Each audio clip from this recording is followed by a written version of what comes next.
Some things seemed impossible until it is made possible. Like getting broadband to every corner of the nation and to over 88 countries across the globe.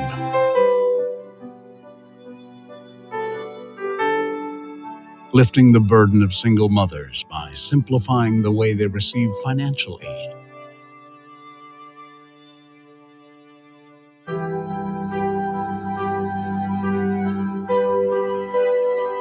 Helping students access funds and aid for higher learning.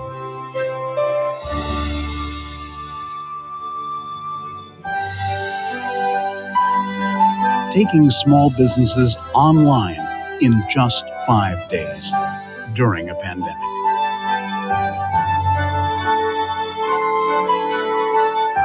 And allowing farmers to read the land and weather so they can thrive. These are the things that inspire us to not just make smart things, but improve living, and to always make the impossible possible.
Sun is shining in the sky. There ain't a cloud in sight. It's stopping. Everybody's in the play. And don't you know, it's a beautiful new day. Hey, running down the avenue. See how the sun shines brightly. The streets where once was pretty crystal blue. Sky is living in the day.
Can you change the world? The world is here. You want to take it there.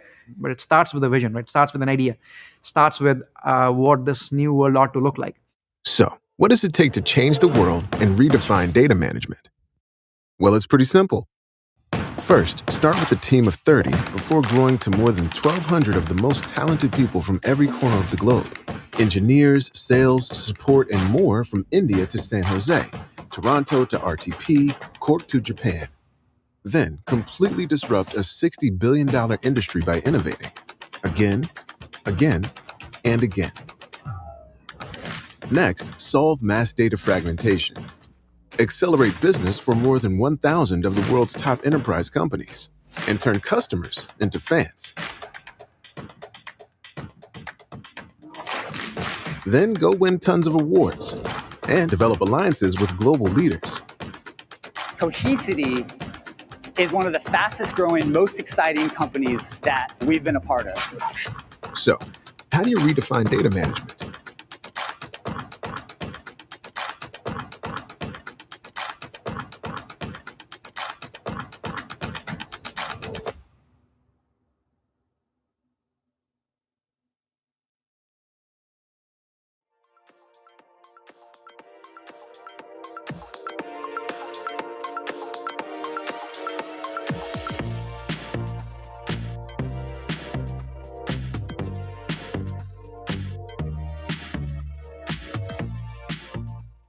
It's time to make your future. All you scientists, designers, engineers, entrepreneurs, and tech innovators, break ground, build bridges, build something we don't have a name for yet.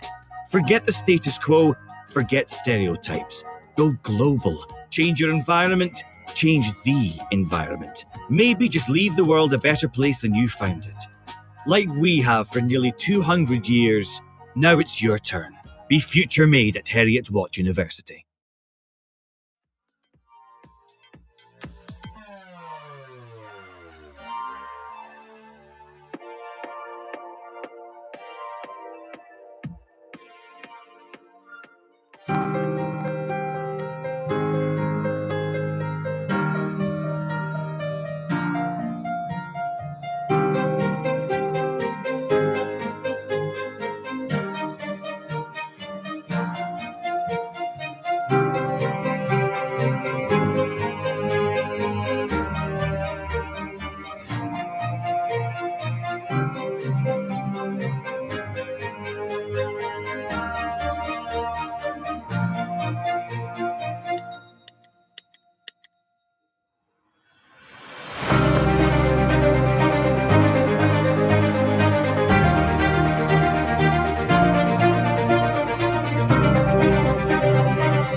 Hi, everyone, and good afternoon to all of you, and welcome back to the final session of Star Media Group's Smart Gov and Public Services live virtual conference. Whether you're tuning in via WebEx, Facebook, YouTube, or LinkedIn, thank you very much for joining us. My name is Myra Vaiti, and it has been an honor to be your host at this conference so far. And I want to know, how are you? We hope you and your loved ones are keeping well and safe as we prepare and embrace ourselves for the post pandemic world. We'd love to hear from you and let us know how you're doing, where you are tuning in from, how you have been in the past 3 sessions, and what you wish to take away from the final session of this conference. Please type in the chat box or in the comment section. Just a quick technical reminder for viewers on WebEx. To optimize your view of the conference, please go to the View button on the top left of your screen and untick Show Participants Without Video. And hey, if you haven't heard about this, we are celebrating Star Media Group's 50th birthday tomorrow. And as the journey continues, the Star will continuously tell stories that need to be told, because we believe that the voices of the people have the power to inspire change and shape the nation for decades to come.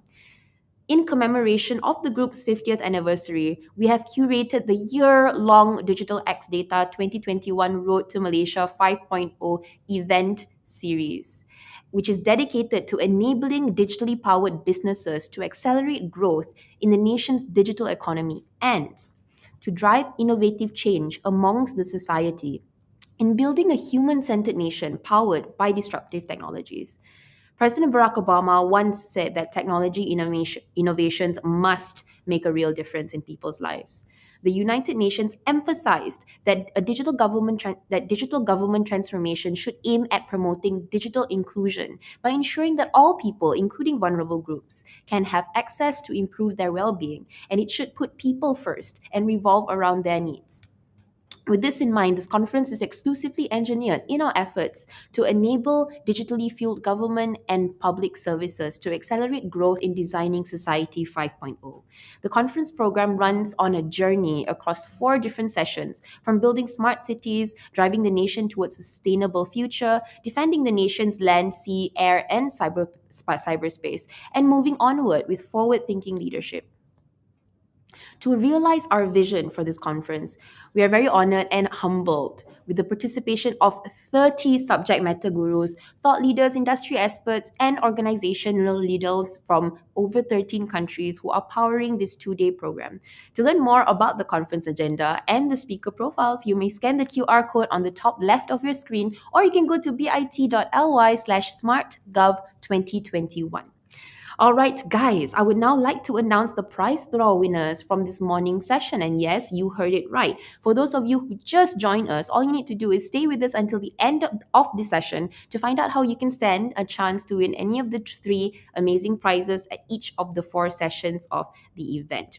Now, this is from the 3rd session this morning. So let's see who won in the morning session. The Lenovo 300 FHD webcam goes to Christina Tihani. The Skull Candy wireless on-ear headphones goes to Juliana Zrin Jafar. And the Lenovo True Wireless Earbud goes to Irene Poon. I would like to congratulate all the winners, and our events crew will be contacting you separately after the event for the arrangement. The more exciting news is that these gifts just don't end there. We are also giving away 10 GrabFood gift cards worth 50 ringgit each at each of the 4 sessions of the event. And all you need to do is take a selfie with an event Instagram filter by scanning the QR code that is on the screen. There are various filters for you to choose from, so just tap away. These are a few examples you can involve your pets, your children in. But do not forget, after you have taken a pic, you would now need to tag at the Star online and then post it on your Instagram stories. And remember to set your Instagram profile to public so that we are able to view the post. Our social media team will be picking 10 of the most creative posts, and I will announce the winners towards the end of each session. Props are welcome. If you have 2 hours or so, you only have 2 hours or so to stand a chance to win the last set of the 10 GrabFood gift cards. So make it count, and please scan the QR code now. All right. Now, let's take a look at what we have installed for you at this final session. We will kick things off with the healthcare keynote by the Digital Health and Innovation Department of World Health Organization. And it follows with a presentation by our terabyte partner Adobe, who will be sharing with us about how going paperless and the transformation of document workflows. And we will wrap up the conference with a panel discussion on designing Society 5.0 by Futures Thinking. The panel is powered by 5 very esteemed guests from GovTech Singapore, Heriot Watt University Malaysia, Malaysian Industry Government Group for High Technology, also known as MITE, Futures Office at the National University of Singapore, a Hawaii-based academically trained futurist, and the panel will be moderated by our knowledge partner, Center for Asia Leadership. I hope you're excited with the program lineup in this final session, as I am. If you want to learn more about the conference agenda and the speaker profiles, you may scan the QR code on the top left of your screen or go to bit.ly/smartgov2021. And if you have any questions for any of our speakers, please do post it in the chat box or in the comment section. We love it when our audiences engage. All right, shall we kickstart the program with the healthcare keynote? At this session, you will learn about the abundance of benefits in digital healthcare and healthcare innovations. The World Health Organization's Global Strategy on Digital Health 2020 to 2025 highlights that digital health should be an integral part of health priorities and benefit the people in a way that is ethical, safe, secure, reliable, equitable, and sustainable. Our keynote speaker is a dynamic and visionary digital health expert. Derek Munene is currently the acting director of the Digital Health and Innovation Department of WHO headquarters in Geneva, Switzerland. Derek has 22 years of progressive experience in public health informatics, digital health literacy, digital health capacity building, and project management. COVID-19 has definitely stirred transformation and digital acceleration in healthcare. So we are very honored to have Derek and the World Health Organization powering this conference and to shed light on these healthcare innovations. So without further ado, Derek will be on air real soon. So stay tuned for this important conversation.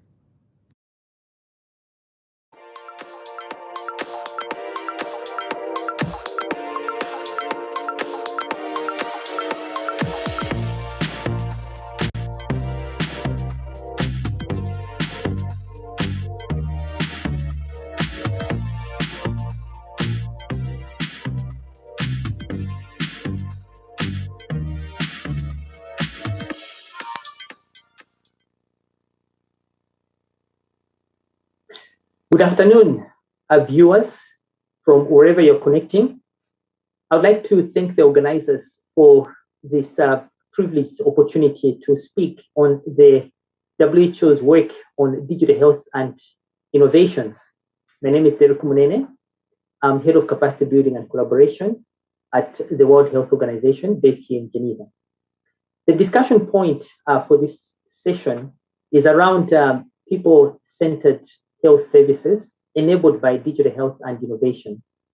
I'd like to start off by sharing the storyline so far in terms of the journey that the digital health ecosystem, working with our member states, has gone through. A number of you might be familiar that the first resolution on introducing ICTs in health was passed in 2005. That resolution was quite catalytic in terms of introducing ICTs in health. And the aspiration of that resolution was really to harness the power of technology, enabling patients wherever they are to have better access to health services, and also enabling digital and ICT applications to provide, or at least to support, the provision of better care, leading to improved health outcomes. The year 2005 was catalytic in this sense, and we saw a number of digital applications being introduced in the health sector with the overall agenda of improving health services, mitigating health systems challenges like shortage of health workers in needed areas, providing services to marginalized populations and people in remote areas. And so that year was quite catalytic, and our first resolution on e-health was quite instrumental to really provide the enabling environment for ICTs to be used in health. Subsequent to that were several surveys that were deployed on our e-health observatory, where the penetration of ICTs in health is documented. The organization, working with our partners and member states, has documented at least 3 global surveys, the last of which was in 2000 and in 2015, that focused on universal health coverage. Other landmarks in our journey so far include the second resolution related to e-health that was agreed by our member states in 2013, focused really on e-health standards and interoperability. And this, of course, was quite a natural transition from the first resolution of 2005, because the more applications, ICT applications were introduced in health, the more the need to ensure that these applications are connected and that these applications are not fragmented. And so this e-health resolution on e-health standards and interoperability was quite key in making sure that the ecosystem of e-health and in current times, digital health is less fragmented, and that the tools themselves are better connected, and ensuring that wherever people are, they're able to access health services using digital tools in a less fragmented manner. And so this e-health resolution on standards and interoperability was quite key in as far as data exchange, in interoperability, both semantic, syntactic, and technical interoperability is put in place. Of course, shortly from that year, we saw the release of guides and documents and toolkits, such as the National eHealth Toolkit that was released in 2013 or thereabout, intended to support our member states to develop national strategies and visions and action plans, including ways to measure the effectiveness of e-health. And so 2013 and thereabout was quite instrumental in as far as creating this enabling environment for this field of work, e-health and digital health, to be deployed and implemented in a manner that is sustainable. In recent times, in 2018, our member states urged WHO to consolidate past efforts by way of introducing a resolution on digital health. We call it the Global Digital Health Resolution that was passed in 2018. This is a major landmark in the field of ICTs in health because it focused on consolidating past actions. It focused on partnerships. It focused on building for scale, measurement, and also frontier technologies such as artificial intelligence, blockchain, augmented reality, and the like. And so this resolution gave way to the focus of this presentation, which is the strategy itself on digital health that really sits on this resolution on digital health. The resolution itself on digital health really focuses on how we can put efforts together globally, regionally, and also at country level to really fast track the attainment of the sustainable development goals. And goal number 3, which is really focusing on health and well-being, is where health has a major role. But there are also other health-related sustainable development goals that our actions on digital health contribute towards. And so as an organization, the SDGs and our global actions described in what we refer to as the 13th Global Program, a general program of work, which is really focused on 3 pillars: health and well-being, protecting people from health emergencies, and universal health coverage. Okay, that's a triple billion agenda, which of course has been extended to 2015, 2024, 2025. The last program of work was due to terminate in 2023. Along this same storyline was the release of a number of products that I'll talk about in this presentation. This is in a nutshell the story so far, and really what you are seeing in front of you is an agenda aimed at supporting countries to implement digital health solutions for purposes of universal health coverage, for purposes of making sure that we are at least contributing towards the attainment of better health outcome, production of health and well-being. And key to doing this is making sure that instruments of work are socialized, understood, and that the global ecosystem is, progressing towards a similar goal. And that's the purpose of the global strategy on digital health. The global strategy on digital health itself has a vision. It has a span that starts from 2020 to 2025, and it's really focused on improving health for everyone, everywhere, by means of accelerating the development and adoption of appropriate digital health solutions to achieve the health-related sustainable development goals. That's the vision of the global strategy. And in terms of the guiding principles, the methods of work, the global strategy itself acknowledges that institutionalization of digital health in national health systems requires a decision and commitment by countries. This principle, of course, goes without saying that for us to be able to achieve and attain the digital transformation that we're looking for, it is extremely critical that all actors that are involved in the promotion, implementation, and scaling of digital health express our commitments, and this commitment is usually expressed in national digital health strategies. Second guiding principle is to the direction that successful digital health initiatives require an integrated strategy.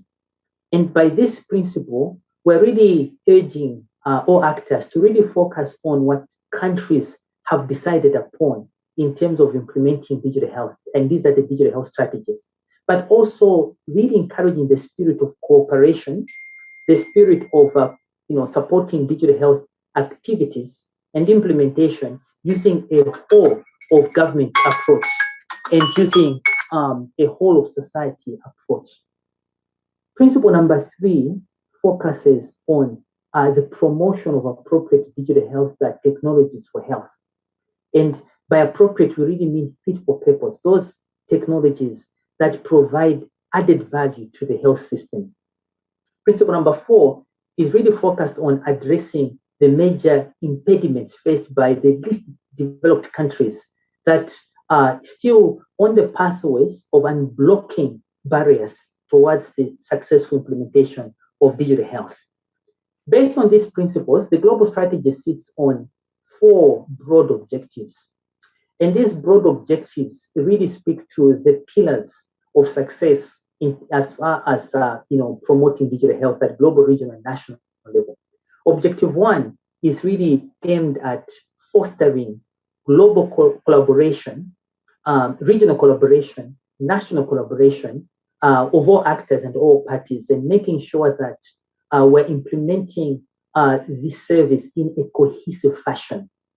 There are a number of instruments that exist that promote this collaboration, but it goes without saying that we can only succeed, as the global strategy anticipates, on digital health transformation if all actors are pushing in the same direction, working together in constructive manner, and also focused on the general aspirations of digital transformation. Objective 1 also focuses on skills transfer, which is really focused on enabling actors to have the needed instruments of work to be able to foster the transformation we're looking for. And so the spirit of Objective 1 really is collaboration, capacity building. And then Objective 2 is really focused on really looking at national strategies as an entry point. And I'll talk about those pillars in a moment.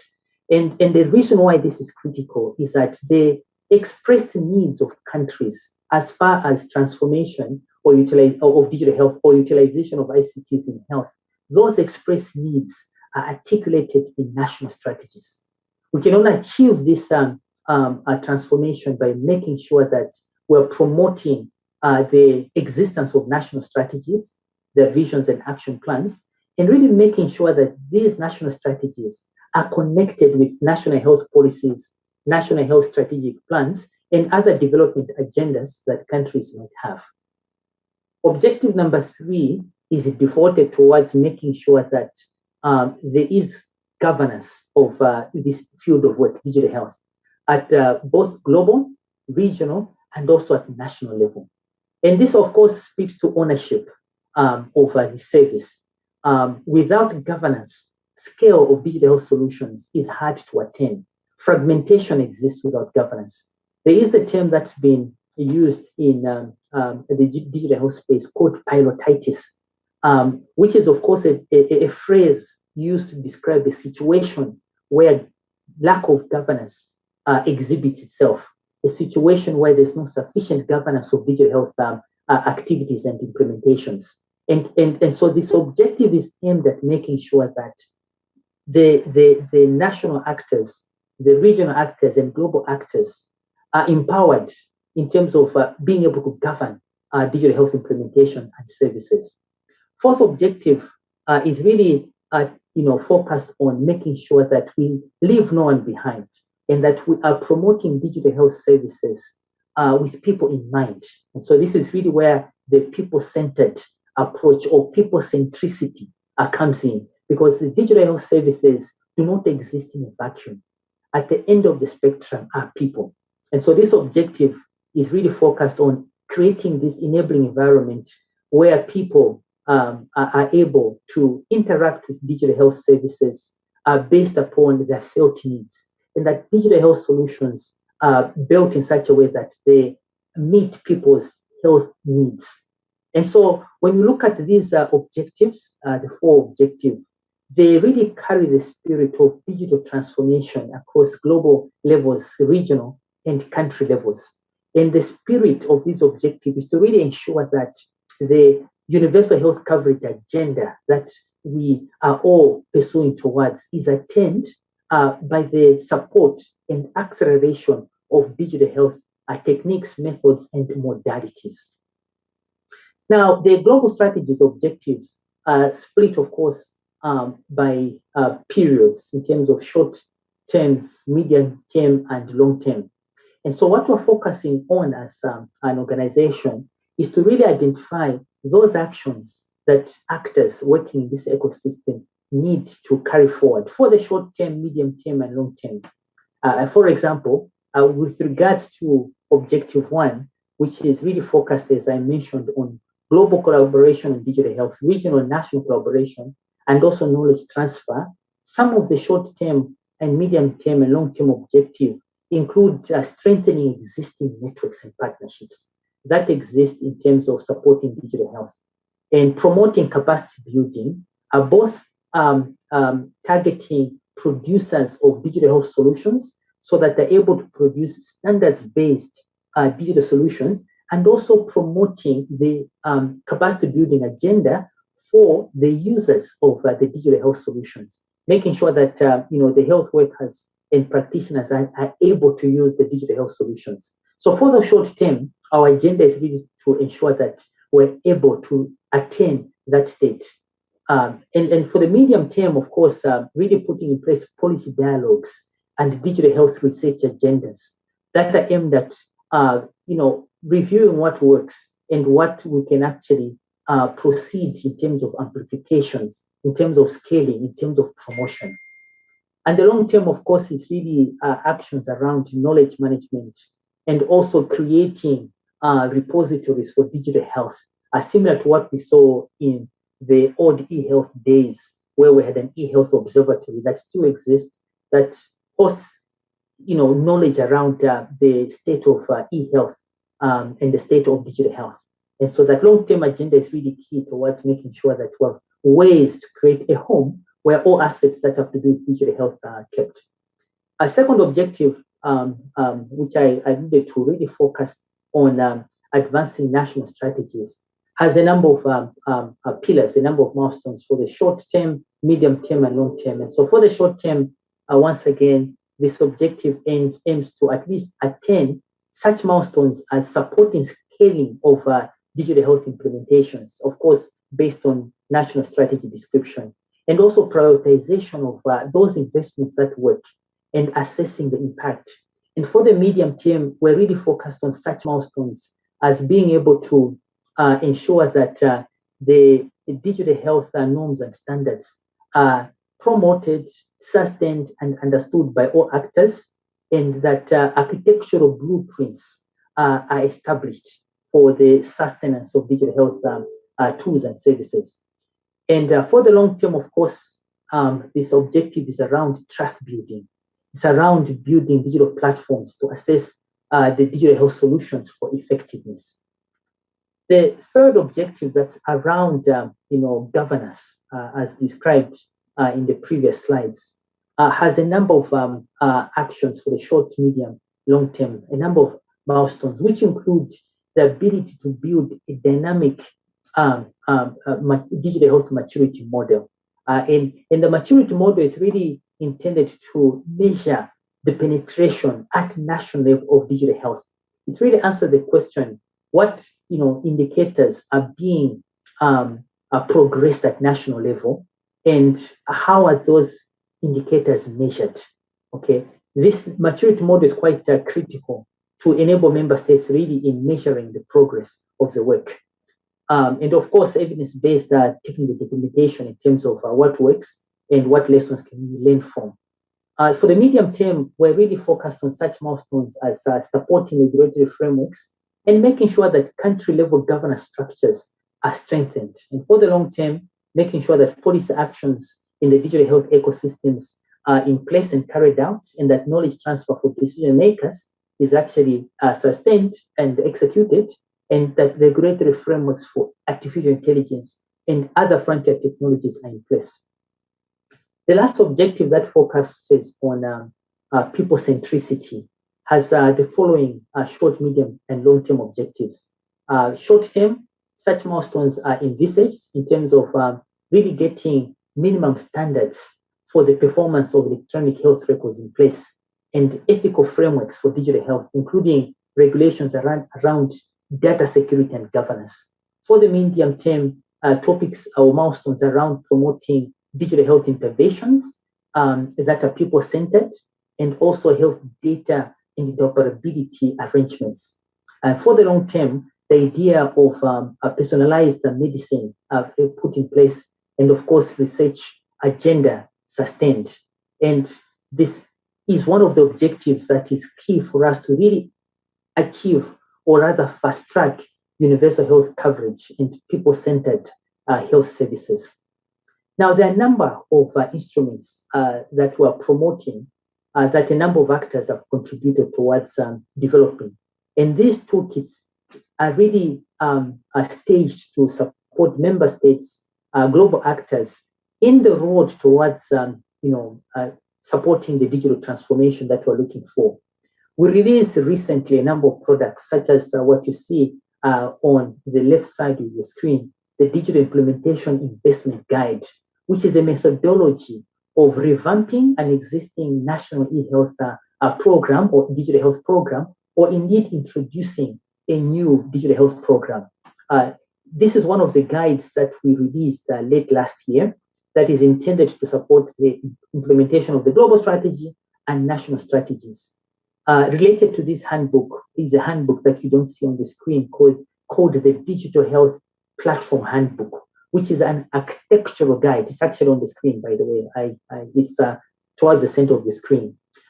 This particular Digital Health Platform Handbook is intended to support member states to build this ecosystem of services that enable digital health interoperability frameworks to be established.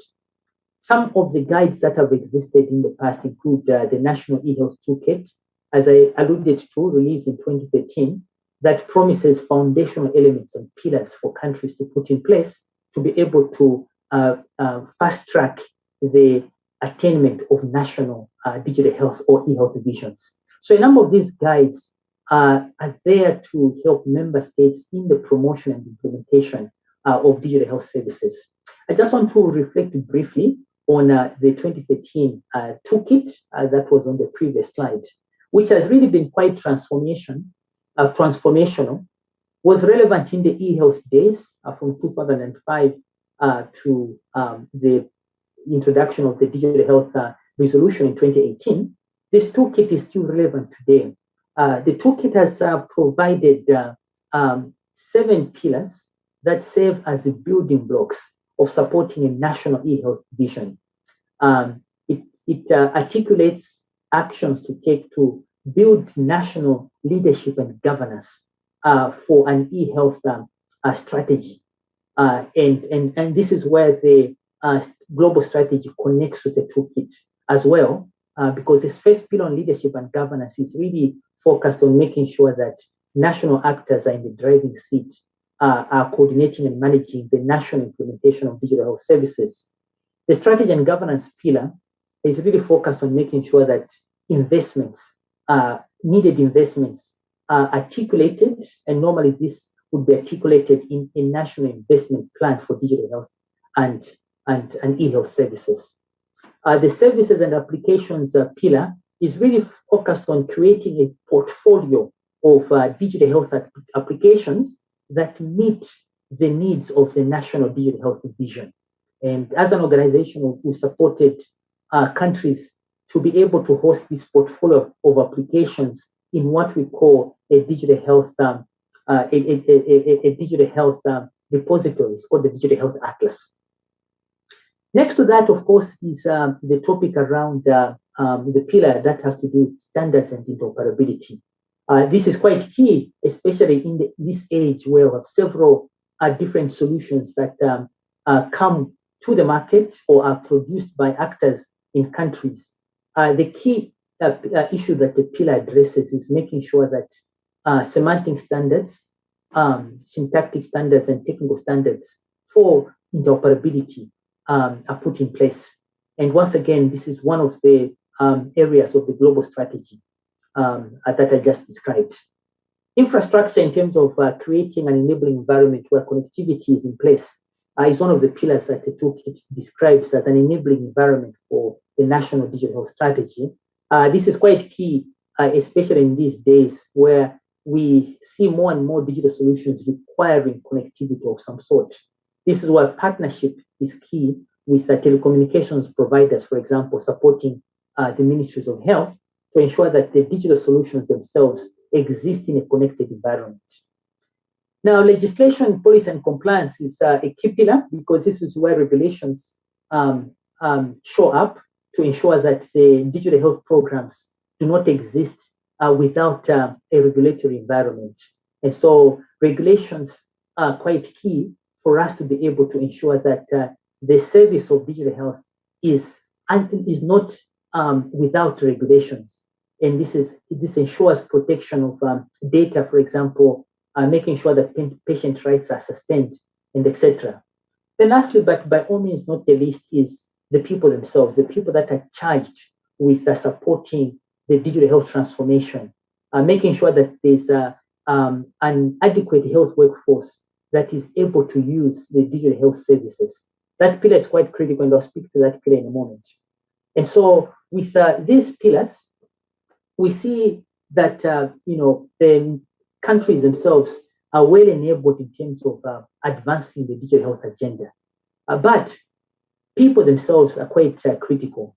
And so as an organization, we have been working towards supporting the production of people, shall I say, we've been focused on skills building from the people side, focusing on policymakers, planners, practitioners, and patients, and making sure that training programs exist to use digital health solutions, to manage digital health solutions, to create interoperable systems and services. And so this is a competence-based agenda that we've been pursuing that starts off with a competency framework that describes the needed change behaviors around knowledge, skills, and attitudes. And this competency framework is really intended to support producers and users of digital services to be able to use, manage, and expand those services.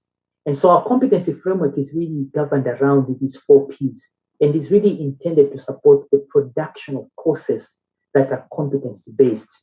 And lastly, a number of initiatives are being conducted by the Department of Digital Health with a view of supporting the global strategy. We are working on a number of projects, a number of programs, including smart guidelines. And these, of course, are intended to support the production of standards-based digital health solutions. It is an approach that enables producers of digital health solutions to consume WHO norms and standards directly into digital health applications. We are also focused on supporting the agenda of scaling innovations in health and sustaining those innovations. We also have an agenda focused on promoting and fast-tracking artificial intelligence in health, and of course, other related frontier technologies. We also are involved in supporting what we call digital channels, which is really getting WHO content, health messages into the hands of people. I just want to conclude that the digital transformation that we're pursuing requires concerted efforts on the part of everyone. We cannot succeed without this coordinated, well-managed digital health agenda without the support of all actors.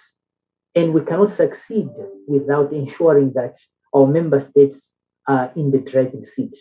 And so working together, indeed, it is time for us to make sure that the digital health transformation that we're pursuing is safe, sustainable, and that it leaves no one behind. This is the end of the presentation, and I would like to thank you for listening to this presentation and wishing you successful deliberation moving forward. Thank you.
Thank you very much, Derek, for the great sharing session, and I hope that you all at home are feeling hopeful with the abundance of benefits in digital healthcare and healthcare innovations. And on that note, we're going to continue on with the rest of the program. In the next session, we will take a deep dive into how Adobe can help businesses accelerate their digital document productivity and capabilities through Adobe Document Cloud and Adobe Sign. Rajesh Patel has been with Adobe for more than 16 years, and he's so passionate about helping content creators and knowledge workers boost their productivity through mobility, ease of use, and AI for those mundane tasks which allow people to focus on creativity and higher value work. And we are definitely very honored to have Adobe as a terabyte partner of this conference. And if you have any questions for Rajesh, please post it in the chat box or in the comment section, and we will be addressing it with Rajesh at the end of his presentation. He will be on air real soon, so stay tuned.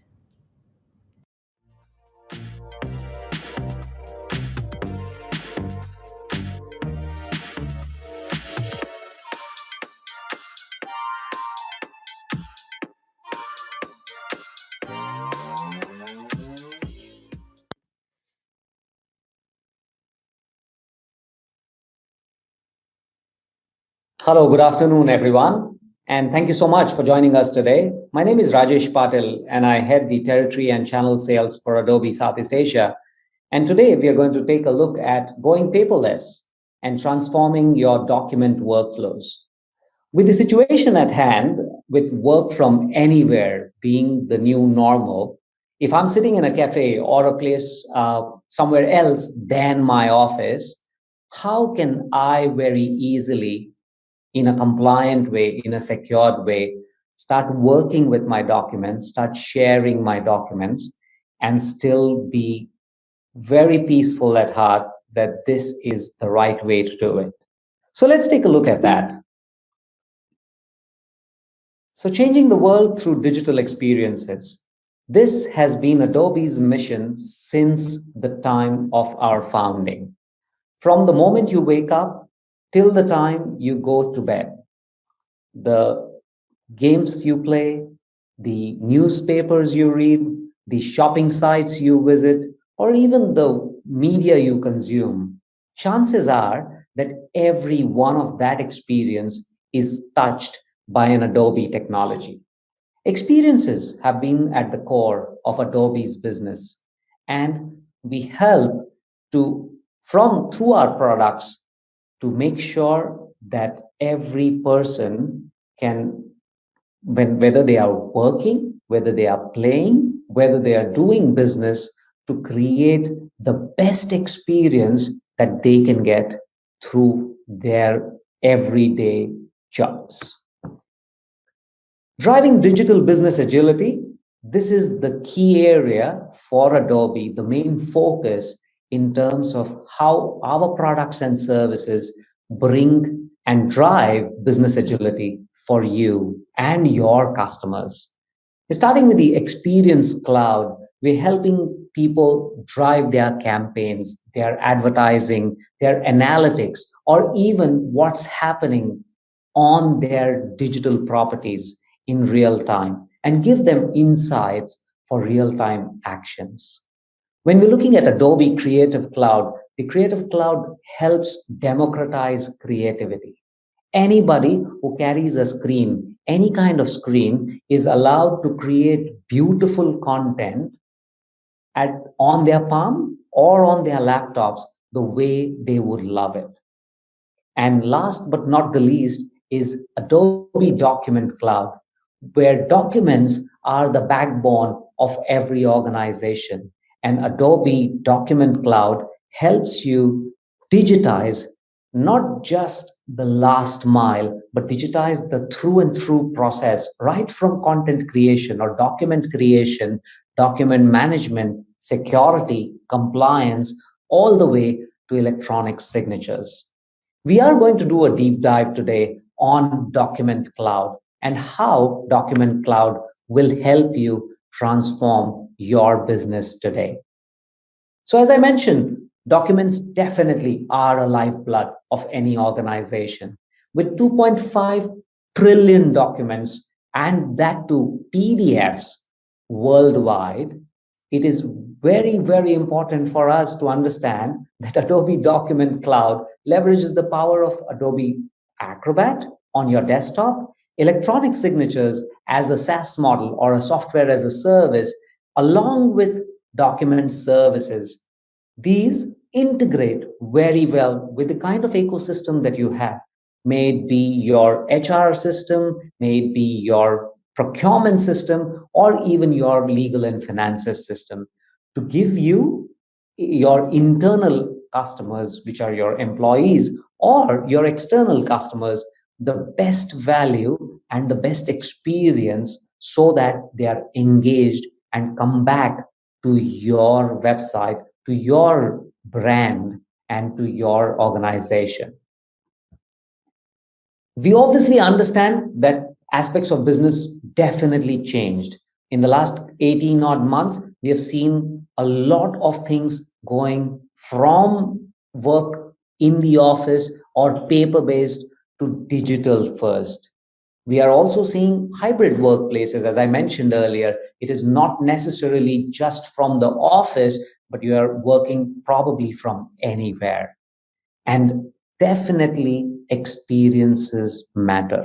Everything will be experience driven, because the more you share a better experience for your internal customers, for your external customers, the more engaging they will be and the more time they will spend with your brand.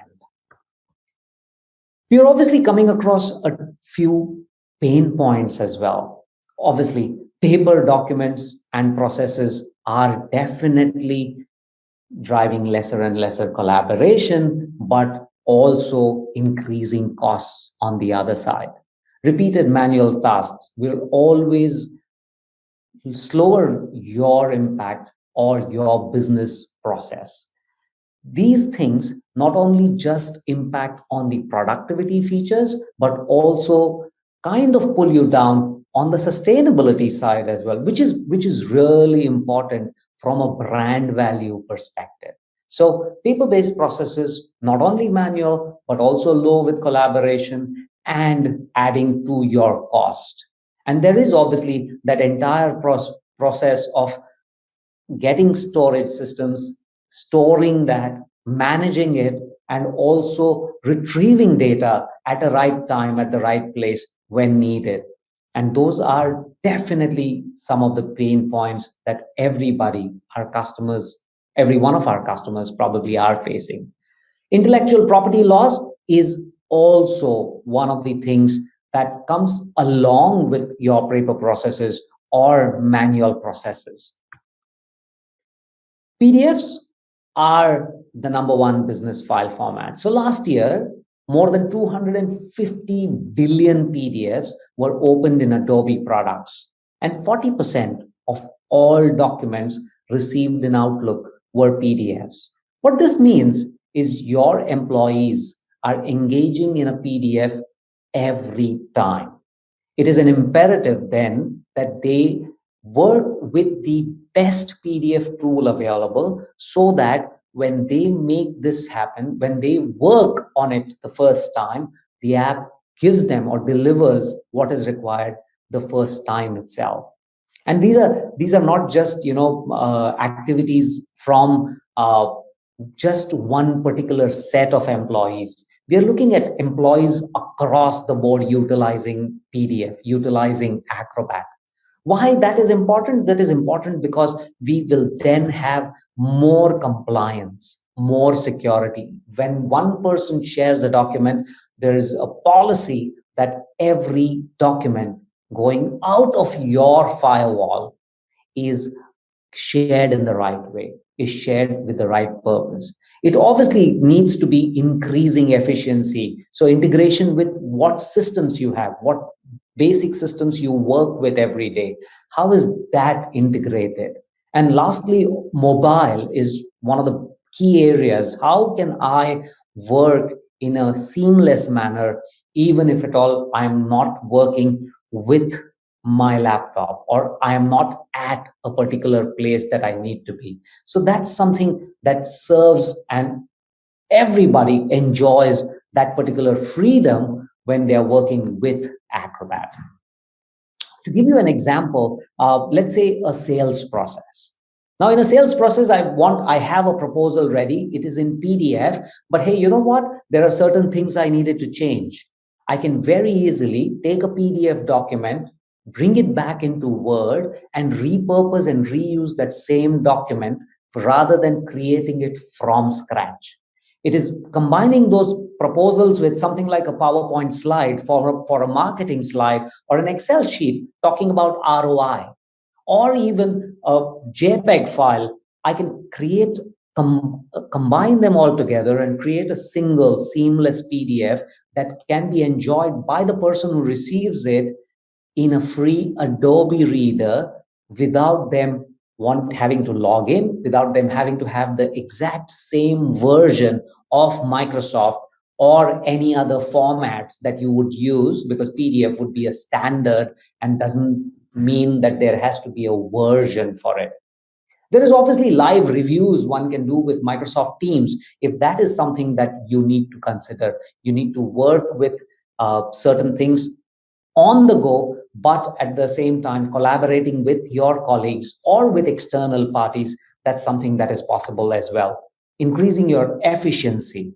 Now, the second thing I would like to also say, that when we are digitizing something, I was earlier talking about products like a sales proposal in a Word document or in a PDF document. Right now, let's say we have something on paper. How easy it is for me to actually go ahead and click a picture with my phone with Adobe Scan, which allows it to go ahead and scan and digitize whatever paper I have. And on top of it, it is not just digitizing, but it would go ahead and do an OCR for me as well. So as you can see, Barclays actually saved a few thousand hours of their procurement process or with their contracts that they were working with, so that once they scanned those contracts and saved them, they archived them to make sure that it is accessible as and when required. And then obviously the low code, no code kind of situations where Power Automate works brilliantly to make sure that there is a simple retrieval and archival process in place. Now, when we move a bit towards from PDF documents into signing, it is very, very essential to bring out that Adobe Sign is an end-to-end digital document experience. We are not talking about just agreements here. And I would like to probably take you a step back and step behind into time, because 35 years ago, PDF was pioneered by Adobe. And from that particular time, we are still making sure that it is a base of innovation for us. Take a look at where Scan is, Adobe Scan, or where our OCR features are today. Take a look at what is happening with document intelligence. I don't know when you saw the Adobe Reader last, but if you have an Adobe Reader on your phone and you are opening a PDF document, there is a liquid button that actually allows you to read a PDF document according to the screen size that you're using. So it is not necessary for you to keep scrolling something or keep scrolling and searching for a particular place, because it is readable and the content takes the size of the screen that you're using. We also have this happens because of artificial intelligence. So like form filling options or like liquid mode, there are absolute new innovations happening on the PDF, on Acrobat, as well as on Sign on a regular basis. So that is moving into Adobe Sign. That is where Sign makes it a lot more end-to-end experience for all of you. Why choose Adobe Sign? Well, as I mentioned earlier, obviously it's an end-to-end digital experience that we are gunning for, but at the same time, enterprise adaptability, more towards understanding what your current system is or how you are utilizing your systems. As I mentioned, it might be an HR system, it might be a CRM. Adobe Sign allows you to integrate with those systems to make sure that your enterprise is seamless workflow. It gives your employees a seamless workflow to work with, be in one system and be across every process. Workflow automation is another part of it, and this is not only just applied with pre-integrated tools, which we do with about 150 odd systems right now, but also with APIs to make sure that if you have a customized system, how can we connect with your system?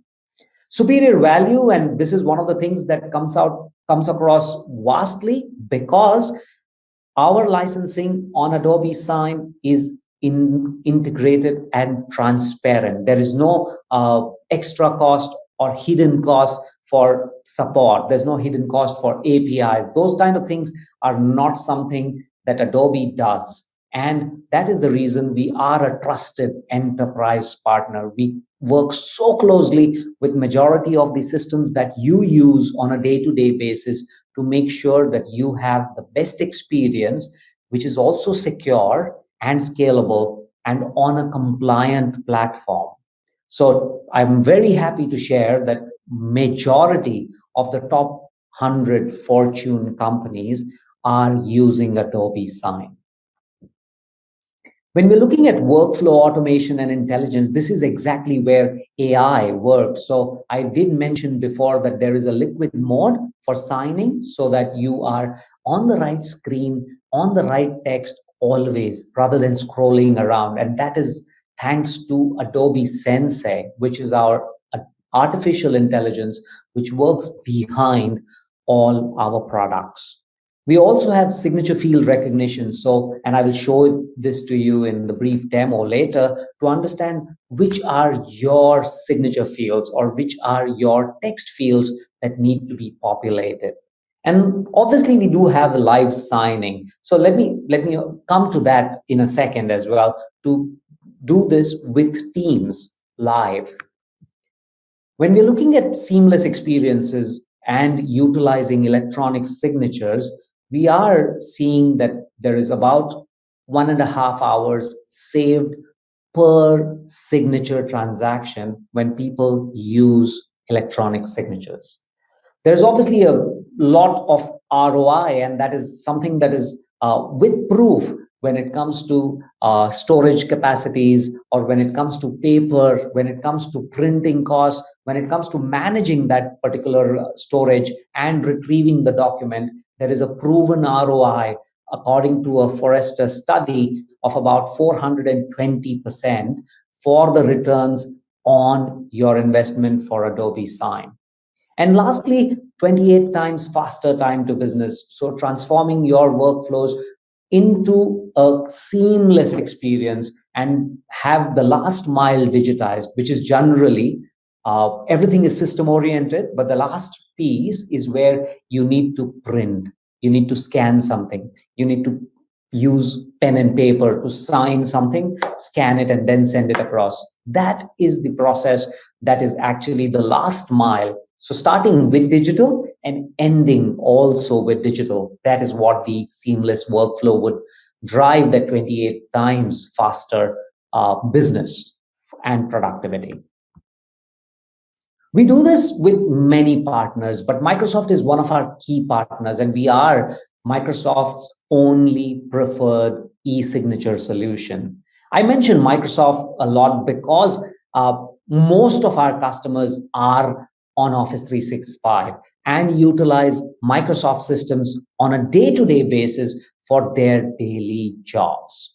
Now, rather than somebody leaving a particular environment that they are so used to and getting to learn a new environment altogether, Adobe Sign integrates with all these logos that you're seeing on your screen right now, with OneDrive, SharePoint, Word, Outlook, all of these, to make sure that this is a connected experience for your users. So the learning curve that we see for any new solution is next to none, because you are sending documents for signature, let's say from a SharePoint or a Teams console, rather than you sending it only from an Adobe Sign console. So that said, we are tightly integrated with Microsoft, but that does not mean not with other systems. We are definitely integrated with many systems, but Microsoft is the key or the base where our users can start utilizing our solution.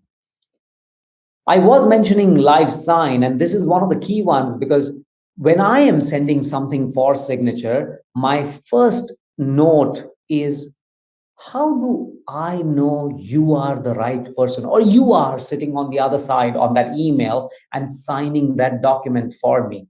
Authenticity of a particular transaction depends on that. So obviously, I can go ahead and send it only to your email address and hope that you are the only person opening up your emails and signing a particular document. But with Adobe Live Sign, with Adobe and Teams live signing, you can actually get on a Teams call, a one-on-one private call, and share the document with another person for them to read through it, fill it up, and sign it live. And this is something that is available in beta right now. If you need further information, please reach out to any of our partners or reach out to Adobe directly, and we'll be happy to show this to you and implement it for your teams. But right from Microsoft, we are integrated with 150 other systems like Workday, ServiceNow, SAP SuccessFactors from your HR perspective, or Konga, Nintex from a document generation perspective, Google Box, or any other storage systems that you are utilizing for your storage, cloud storage. We are integrated with that. We are also integrated with contract lifecycle management systems like iCertis or Aptus. So all these put together, what we are trying to share here is that we are integrated, pre-integrated with 150 systems. That means that you do not need, or your IT does not need, any effort to actually integrate further. It is more of a configuration. But let's say that, I am using a very different system and Adobe has not integrated with it, then we do have enterprise grade APIs that enable signature workflows, and they can optimize your workflow and link with your workflow at the end so that it is digitizing the last mile for you. So that said, it is imperative for us to understand the strength that Adobe Sign brings to your workflows to make sure that you utilize them with all the advantages and even your investments, all the investments that you've already done with your systems. Adobe Sign is a trusted leader, and when we talk about it, I mentioned authentication. It can be with email plus password, or even a phone OTP. I can have a one-time password sent to a particular person, and we are, today's life, trusting all our money or all our monetary transactions with the OTP, with our SMS. And that is the similar situation that you can do with your electronic signatures.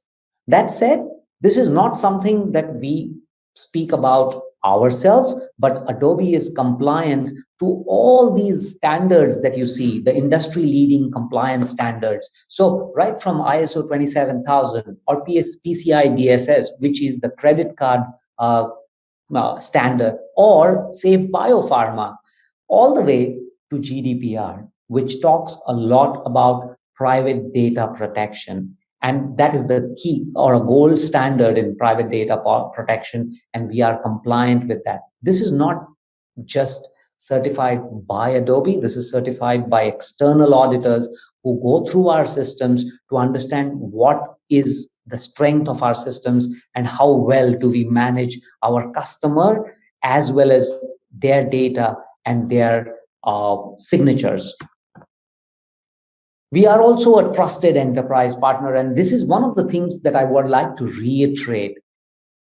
Gartner Peer Insights shares that 100% of users who use Adobe Sign or who have experienced Adobe Sign before will recommend Adobe Sign to their peers, to their friends. Why? Because we have a few things that work in our customers' favor. We have experts to direct these access to a dedicated team. Why a dedicated team? Because we want you to become successful. We want you to be using our product. We want you to adopt our product. And if you are on an earlier situation in a different solution, we will help you with migration services. We will help you with training and best practices to understand your workflow, to understand the way you would like to engage with your internal and external customers and help you with that. I have stressed this before, but I cannot stress enough that there is no hidden cost. This is all inclusive. So this is inclusive in the pricing for the license, support, as well as services. Our APIs are included with the license as well. And that is why we would want you to give it a try to make sure that you are not missing out on the best solution in the industry. All right, so these are a few of our customers globally, and obviously by no chance this is all our customers, but this is one of the extensive lists to get you to know who our customers are, probably from banking institutions, technology companies, even government institutions and bodies, right? So these are the customers who have trusted on Adobe Sign for their day-to-day work. These are global customers, but let me bring you closer to home. Here in Singapore, StarHub, who is one of our leading telecommunications company, has moved to Adobe Sign, and they have been able to transition their staff probably across 12 departments in just or less than 5 weeks' time. They've reduced the enterprise agreement signing process from days to just hours. And they have eliminated time and cost associated with delivering documents for wet signatures. And this is, mind you, within Singapore itself. So that is the kind of effect or impact that electronic signatures has got on 4-star Hub. I would like to also come to Rabobank, which is a bank here in Singapore. And I like to present the bank because it's a banking institution, and banking policies and banking industry regulations are much more stringent. And that is where Adobe Sign has passed that test to make sure that it makes it all the way to the banking transactions. It has saved time for them getting client approvals for trade documents, streamlining their invoices, and this is given better document visibility for all their business units. So that is where Rabobank has gained or benefited with Adobe Sign. So with that, I would like to end my presentation here. I hope this gives you an insight into how Adobe Sign and Adobe Document Cloud will work for you and is working for our customers. Now, probably would like to pause here and understand if at all there are any questions from your end. But in the meanwhile, thank you so much for listening to me and would appreciate your questions. Thank you. Hello, Rajesh. Thank you so much for that presentation. How are you feeling? Very well, very well. Thank you so much. Thank you so much for listening in to me. No worries, no worries. The audience were definitely listening, and we do have some questions. Yes. Whenever you're ready, can you think we can start? Yeah, please go ahead. All right, cool. So our first question is from Jun Chu from WebEx. Hi, Jun Chu. Thank you for your question. The question is, are e-signatures legal in Malaysia? Oh, good question. Oh, well, yes, absolutely. So within the Southeast Asia region, I think Singapore, Malaysia, and Philippines are the three countries who are really taken over to electronic signatures. Electronic signatures and digital signatures are having a bit of a distinction when it comes to the law in Malaysia.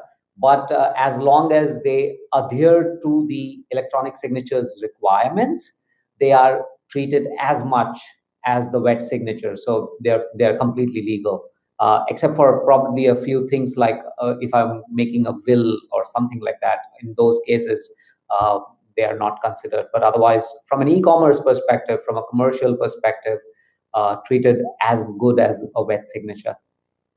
Oh, thank God. I am so happy to hear that.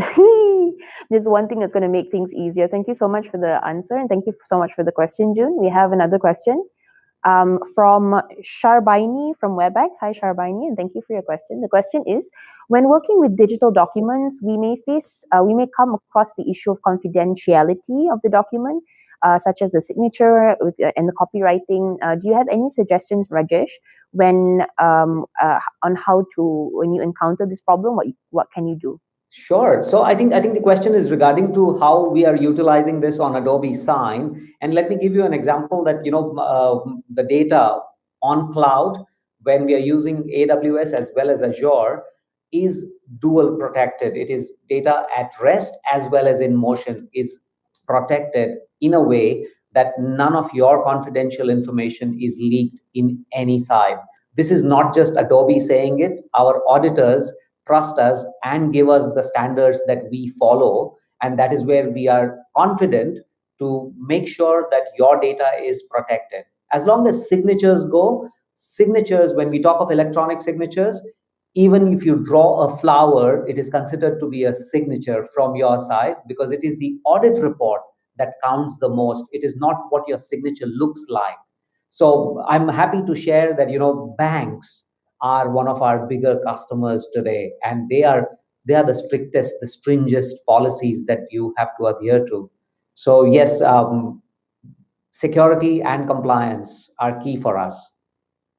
Wonderful. Thank you so much, Rajesh. We have another question from Jeremy Ting from WebEx as well. Hi, Jeremy. And thank you for your question. The question is there an offline option in the inevitable event where access to the cloud is not possible? That's a little bit of a loaded question. Sure, right? Yeah, because this is called software as a service. So this is a cloud service. So Jeremy, sorry, I don't have an offline version, but to give you a fact that only when transacting, so when you're sending the document and when you receive back the document, that is the time when it is using the cloud. After that, you can store all your documents in your favorite storage. It can be SharePoint, it can be your in-house storage, whatever you are using. But no, not offline as yet. Thank you for the answer, Rajesh. And yes, you are absolutely right. Always back up your data on an external source that is not online, just in case anything happens. You never know. All right. Thank you, Jeremy, for that question. We have another from Afik from LinkedIn. Hi, Afik from LinkedIn. The question is, do people who sign the documents also need to have a license for Adobe Sign? Rajesh? Wow, Afik, thank you. I did not ask Afik to ask this question, believe me. The answer is no. The person who receives the document does not need a Adobe product, an Adobe login, or anything. They need just a device which has a browser, so that they can, with their finger, they can actually go ahead and sign on that document. So yeah, no need for anything but a browser and you receiving an email for signing something. Fantastic. Thank you so much, Rajesh. I think we have a few more questions for you as well. This is from Yvonne Lee on WebEx. And the question is, Adobe is well known for the quality, but when it comes to the price points, what are some reasons we should go with Adobe compared to another supplier, say Kovacs? Yeah. So I think Yvonne answers the question in her answers the question, right? She's talking about quality, and that is, we all know that we pay for good quality. If I want a Ferrari, and if I'm driving a Ferrari, I probably will not go to a smaller car or any other car, right? So you're right, absolutely. The idea, Yvonne, is not about the price. The idea is the value that the solution can bring to you. And the value can be in many ways. The value is in the ease of use. The value is in the compliance and security standards. The value is in the archival systems that you get along with it. So that's where we are proud of ourselves. This is a 35-year-old company, and we are still going strong, and we will still keep going strong. All right. Thank you so much, Rajesh. And thank you so much, Yvonne, for that very blunt question. I love it. We have another question from Teo Jun Xiang. I hope I said that correctly, from WebEx. Thank you for your question. And the question is, Rajesh, what are the different personas that we can add in Adobe Sign workflow? Signer, approver, acceptor, delegate, certified recipient, etc. ? Yes, absolutely. All those, the idea is to add as many personas as possible. And when we talk about Adobe Sign, we are not looking at just two people exchanging a document, but it can be various departments that it can go to. It can be various signers in those various departments and what their roles can be. So we can assign this. This is set up just one time when we assign a particular workflow. And once you input the document would follow your steps, the steps that are assigned to the workflow. And the signers or the personas can be everyone. It can be somebody who's just filling up the form, or somebody who's just saying approved, or if at all it is the C-level, it is going to, they just need to click a button and just to say sign. So it's not necessary that they have to, or if the C-level is really busy, when they are signing or sending this, they can just say, delegate it to my EA who is going to sign it. And that can be done as well. Fantastic. That is what we want to hear. A more streamlined way to work online in the pandemic. Thank you so much for the answer and for that clarification, Rajesh. Our next question is from LinkedIn. Yay! From Prabhu. The question is, can we add multiple documents into the Adobe Sign workflow? Absolutely, Prabhu. So what we can do is we can not only just add a few more documents, but it can be a complete package. Like, let's say when we go to a bank, there are account opening forms, right? There's an account opening form, there's a guarantor form, there's a certificate that needs to be attached. All those things that you do in real time in a in-person environment can be emulated and can be added one behind the other to make sure that you get the exact look and feel of being in person, but easy way, because as you heard me say, Adobe Sensei actually drives you. You can just say start and it will show you where to go next, And it can be just within one document or it can be multiple documents that you need to sign. The limit for this is 25 megabytes for a particular package to be sent across for signature. But if you need more, let me know. Thank you, Sensei. We have two more questions. One from Rachel Lee from WebEx.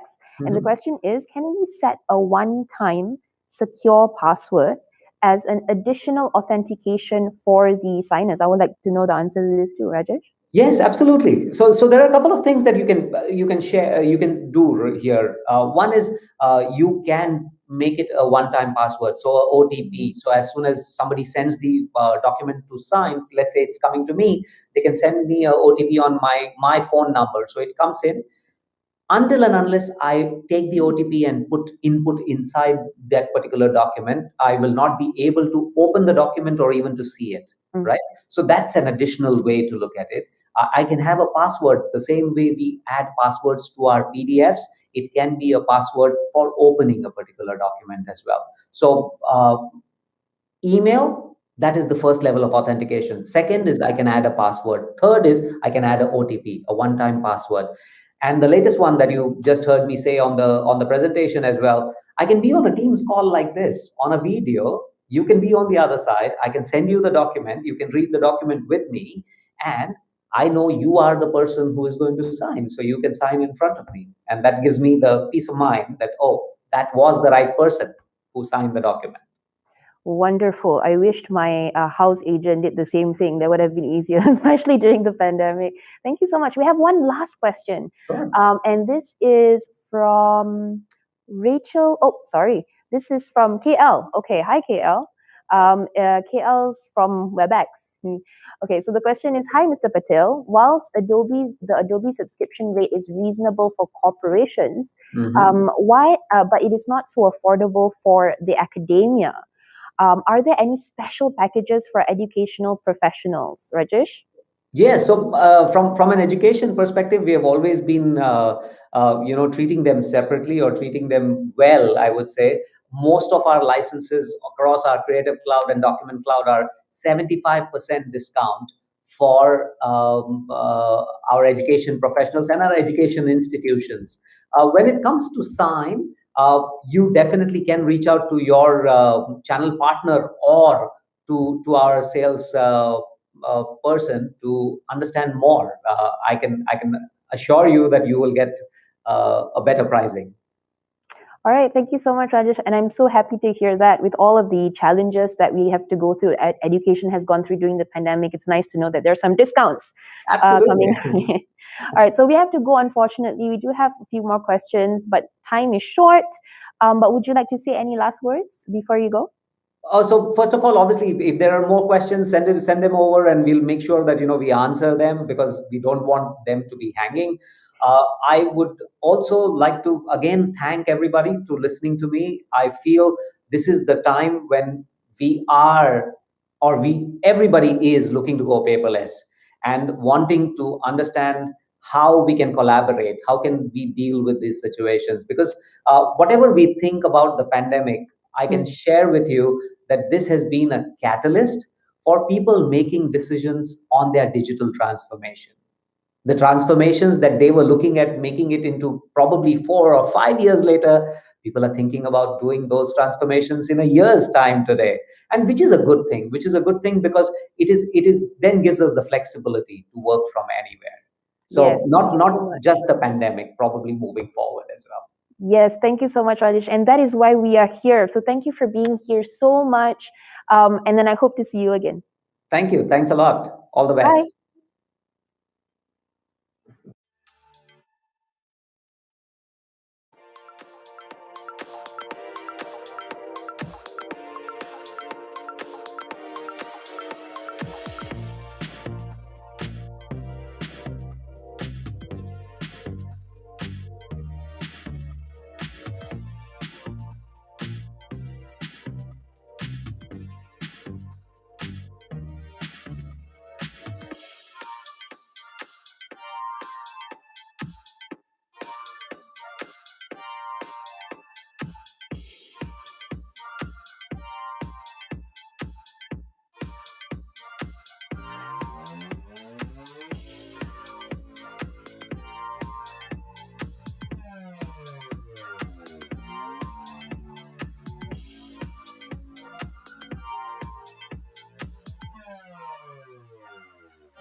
Once again, I would like to say thank you very much to Rajesh for such a great sharing session, and also to everyone for your questions. I really do hope that you've been inspired on going paperless because it's good for the environment, and also transforming your document workflows. And on that note, we will move on to the next session. We have talked a lot about technology innovations in public spaces in the last 4 sessions, but technology is often not the most difficult aspect in the process of digital transformation. The mindset is always the bottleneck. Leadership in the public sectors plays a crucial role to accelerate growth in designing Society 5.0. Now more than ever, our leaders need better contact and exert influence in making the most out of everyone's abilities. So, to wrap up the conference, our closing power panel will be discussing why acknowledging the world is shifting and choosing to be on the front foot with the right mindsets is the way forward. Our first guest of this panel, Rahul Daswani, has in the last 12 years founded or been involved in the early stages of 5 government startups, including Open Government Products, Strategy Group in Singapore's Prime Minister's Office, Skills Future Singapore, Ethiopia's Agricultural Transformation Agency, and Papua New Guinea's Climate Change Development Authority. Our second guest of this panel is the head of the psychology department at Heriot Watt University, Malaysia. Professor Deborah Hall has a career spanning more than 25 years in UK academia. Professor Hall believes that in the post-pandemic era, successful leaders will be those who have a growth mindset to face challenges with optimism and will be mindful of their staff's mental health and well-being, and not just their work performance. Our third esteemed guest of the panel is Yang Berbahagia Datuk Dr. Muhammad Yusof Sulaiman, the President and CEO of Malaysian Industry Government Group for High Technology, or also known as MITE. Dr. Muhammad Yusof is of the opinion that leaders need to actively drive technology adoption in the post-pandemic era. Regulations cannot be slow to catch up, and agility and speed are key with strong foresight underpinnings. Our fourth esteemed guest of this panel is the founding director of the Futures Office in the Office of the President at National University of Singapore. Dr. Adrian Kua leads his team at NUS to develop scenarios to stimulate alternative thinking on the roles that universities will play in this emerging complex world. Dr. Adrian has served in Monetary Authority of Singapore and the Centre for Strategic Futures at the Prime Minister's Office before embarking on an academic career. Our fifth esteemed guest of this panel is dialing in all the way from Hawaii. Dr. Richard Lam is an academically trained futurist and the chief executive of Vision Foresight Strategy. Dr. Lam has conducted foresight and strategy work on projects for organizations such as US Indo-Pacific Command, US Pacific Special Operations Command, the European Commission, the UK government, the Canadian government, the Singaporean government, NASA, and PepsiCo. Lastly but not least, the panel moderator, Samuel Kim, is the founding president of the Center for Asia Leadership. He is passionate about nurturing and empowering talent in Asia and runs over 70 programs annually in 31 Asian countries to help the region's emerging leaders explore ways of being socially responsible as they face today's complex challenges. To date, some 42,000 burgeoning and established leaders from the governmental, political, non-profit, and corporate spheres in Asia have benefited from his program. There is no better way to wrap up this conference than with this powerful panel lineup. And if you have any questions for this panel, please do not hesitate. Please post it in the chat box or in the comment section, and let's engage. So let's check in with the panel. Hi, Samuel. How are you doing? Hi. Thank you so much for that wonderful introduction. Thank you very much. No worries. Coming from you, that is a huge compliment. I hope that everybody on the panel is ready. And whenever you are, Samuel, you have the cue. Take the floor away. Well, thank you very much. Thank you very much. It was a wonderful introduction. Welcome, everyone, whichever part of the world you are joining us. Good morning, good afternoon, good evening. Right? Welcome to our session, Futures Thinking, Designing Society 5.0 by Redesigning Mindset. And so, as we had a wonderful introduction, we have an esteemed 5 speakers with us, and we're going to be exploring ideas in which how we might help the government to help the public to own the right mindset of embracing what we call digital capability as a way to survive and thrive in times of hyper uncertainty. So as we have witnessed through the pandemic and ongoing pandemic, we are extremely vulnerable, right? We see a series of converging trends and disruptive variables. And this is really putting a lot of pressure on the governments. And so their abilities or trustworthiness and relevance are really being put to a test. I think one of the ways in which the government can weather the storm is to really diagnose carefully of what's to come, and then really prepare in advance of all these possibilities. And that's perhaps how we can weather some of these difficult moments. I read one of the recent report by McKinsey, and they said that digital capabilities, a leadership mandate, and the talents with the right mindset and capability is ever so critical in really weathering these uncertain times, uncertain variables. And it is very important to, as a nation as a whole, from the government standpoint, to safeguard the citizens from these uncertainties, but also as a way to boost, nationally, a path towards growth. And so we are going to be hearing, we're going to be going through about 5 questions or so, and you will be having a chance to hear a different perspective as our esteemed panelists, like all coming from a different background. And so as a start, I want to ask each and every one of you this question, okay? One, this question is, I know that Richard, you're joining us from Hawaii, and, 2 of our gentlemen, Adrian and Rahul, is joining from Singapore, Deborah from Malaysia, as well as Yusuf from Malaysia. I am joining from Seoul. So we have quite a diverse a group of people here. Let me ask you this first question. Are you able to share with the audience any one interesting fact about yourself? Okay, any interesting fact, just one fact only. Okay, and so may I have the honor of going with all the way to Richard. Richard, who is based in Hawaii. Go ahead. Good morning, good afternoon, good evening, everyone. So one interesting fact, even though I do foresight work professionally now, when I first went away to college, my scholarships and my career path, I was going to become an engineer, and I was going to design spaceships, and I really, really, really wanted to do that. And then I ran into geometry for engineers, and I changed my major. Okay. So a shift, a major shift in the path, right? Okay, can I have next Rahul to share your interesting fact? Sure. My fun fact is I played with devices, which some of you, I realize some of you may not even know.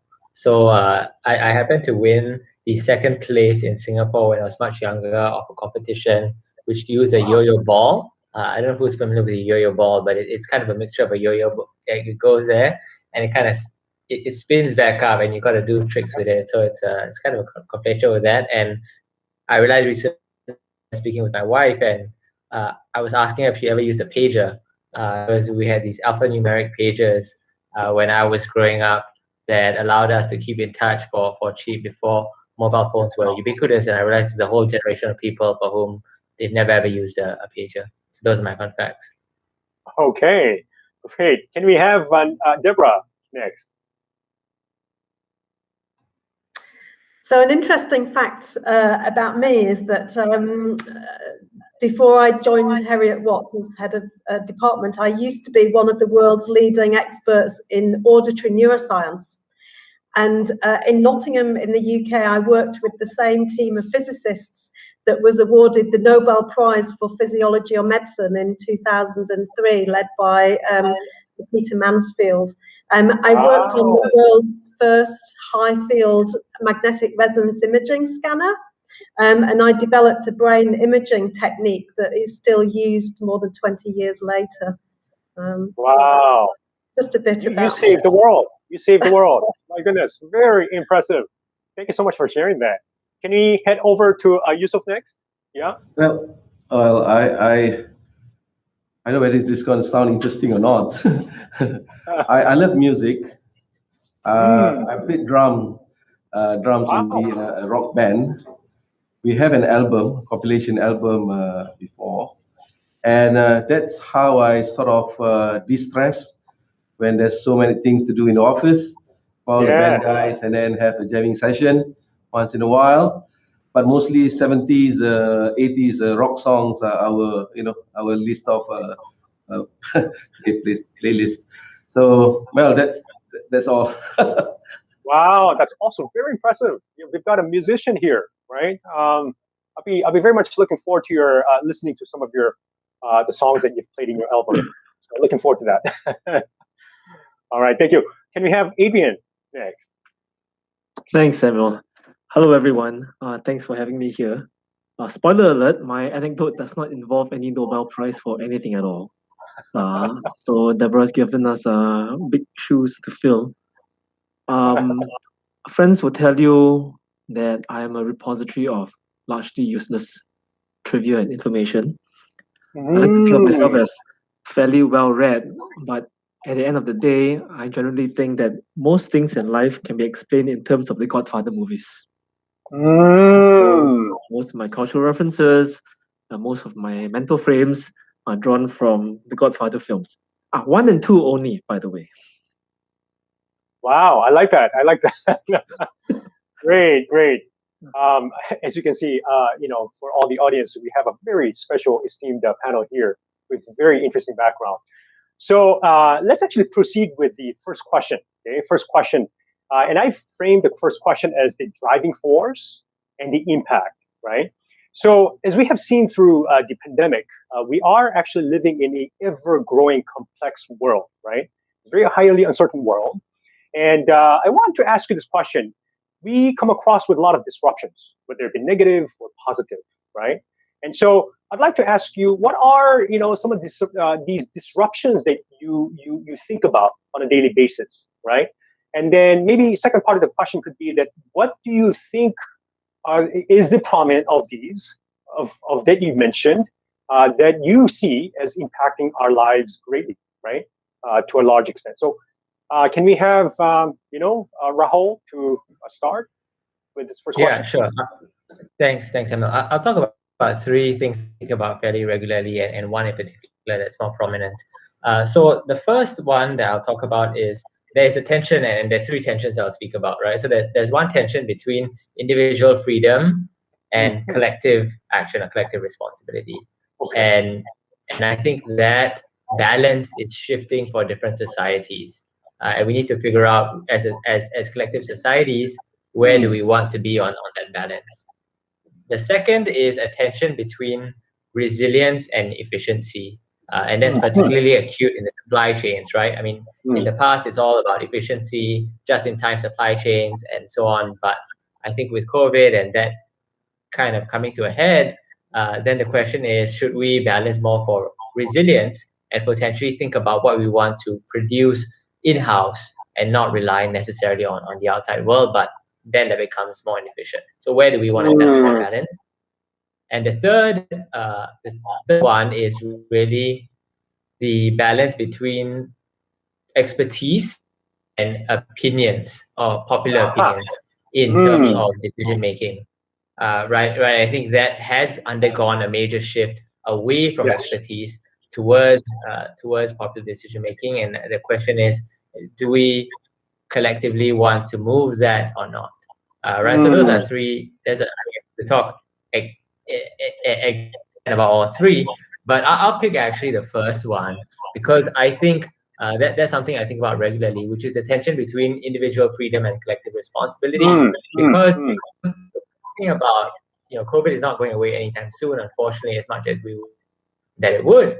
And so the question is, how do we then individually make decisions that are going to result in collectively what's best for the country? And it's quite interesting because different countries have quite different positions.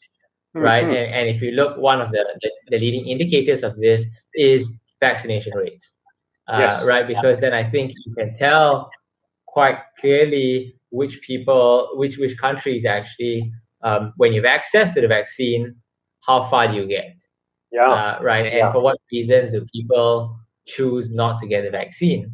So what are we willing to do? And that's just one indicator, right? But also it's things like how much do you do masks? How much do you actually engage in social gathering? How responsible are you when you actually do go out? And I think governments have become aware, because this is a protracted event. They can't just keep mandating things because people are going to get tired. So you actually have to rely on a balance of collective responsibility for us to move to a new normal. So I think fundamentally the question is, how committed are people to doing that? What are people willing to sacrifice for collective responsibility, and for how long? And until and unless people don't have a good pulse on it, actually the measures are kind of doomed to failure. So really then what that necessitates, and the learning point for me, is how can we have a really good pulse about where people are at, what they can withstand, what are the aspirations, so that the measures that are taken and the recommendations that are pursued are actually done in line with people's visions, both for themselves and collectively for their societies. Wonderful, wonderful. I think you've highlighted the essence of the point of the diagnosing properly of where sort of the public sort of a sentiment and climate is. I think that's going to be extremely, extremely critical as a way to kind of prepare in advance for what's to come. Can I hand it over to Richard? I think I can speak to two, and one certainly is, I think, very much related to one of the ones that Ro was speaking to.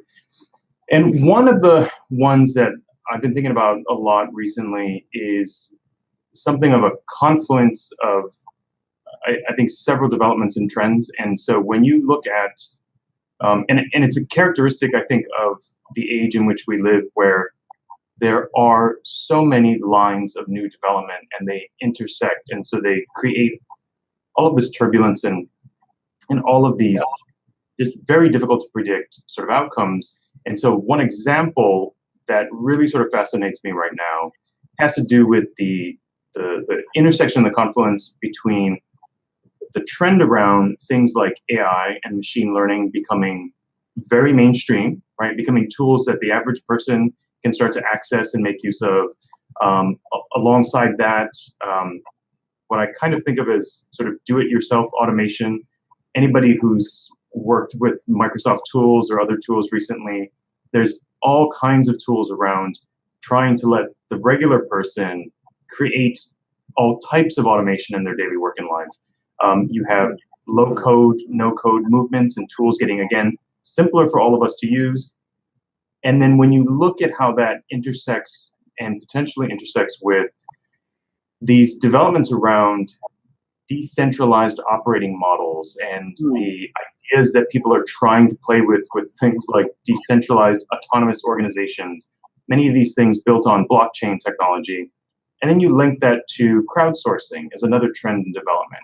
And I have this very strong sense that where those meet, there's this incredible potential for a very big new design space for how we organize and get things done. And then the second one would be, and this is related to something Ro was talking about, and that is, this is a longer run trend that has been going on for many years at this point, and it very much is related to the trend in many countries around the loss of faith in authority and expertise and traditional institutions. And that particular one, in terms of the impact, one of the things that I find probably most troubling when you look at it is, coming out of that trend in many different places is people who, increasing numbers of folks who object, they protest, they reject the way things are today, but they don't have a replacement, and they're not driven to suggesting a different way of doing things. And so you have this form of nihilism almost. And that really catches my attention, where how do you negotiate with any group or community if that particular group or community doesn't want a different solution, isn't looking for a negotiation? They are really just wanting you to go away. Okay. Well, that's a very, very important point. The losing of the traditional sort of authorities, but we don't have the replacement for that, right? So that's a very important point that you have raised. And also the confluence of all these different levels of technology that's really impacting, and we don't really know what the end will look like and what the impact will look like. Thank you so much for mentioning that. Can we have Yusuf next, as a next to hear your perspective? Yeah, I think we're looking at the in context of the society 5.0, because it seems to be the kind of scenario that people are looking at in terms of economic, social.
Okay, ready? Okay, so was that me? Because I know I dropped off. I lost all of you guys.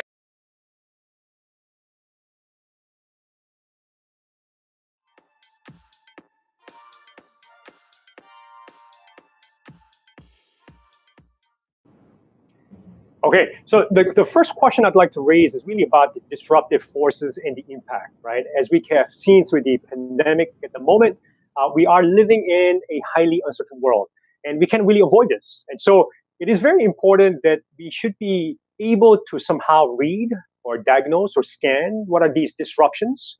And these disruptions could be negative or positive. But I want to ask each one of you in terms of what are the disruptions that you are thinking on a daily basis. They could be linked to your work, or it could be for some other purposes. But what are these disruptions that you are thinking about on a daily basis? And then of these, what do you think are the prominent that you see impacting our lives to a great extent? Okay, so maybe we can have Yusuf answer that question. Thank you, Samuel. I think this development, we are looking at a very ideal scenario in the future, and Society 5.0 comes in very handy to describe that kind of ideal future, mixing both economic development, societal centric development, and we are looking at environment, and it's all in one very strong package. But I think what comes very strongly from Society 5.0 is the need to master technology. And I'm saying that not because I'm from MITE, and we stand for high technology, but because Society 5.0 requires a high degree of convergence of technology and humans. So there's no choice. Therefore, we must be able to have mastery of it. Second thing about these disruptions, I think there's a lot of emerging technologies. I mean, they are dual purpose. I mean, you can use for either positive or negative. Yes. So we advocate responsible development. Deployment and application of technology must have its ethics, must have its responsibility in the hands of all, whether it's company or individual. As we know, technology in the wrong hands, the misuse of AI, big data, there are a lot of examples, is going to be counterproductive. As mentioned by my distinguished colleagues before, there are a lot of resistance towards this technology, and looking at this kind of example will further strengthen that resistance. I believe that in that means we have to approach these with a structured and systematic approach by design rather than leave things by chance.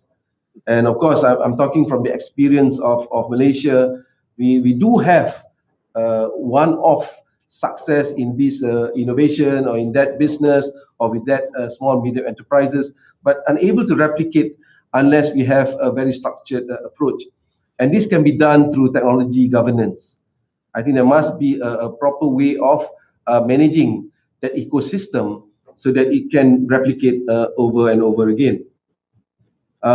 Last month we have this WHO. We participated in their Health Futures Forum, and it too revolves around how technology will shape the future of health.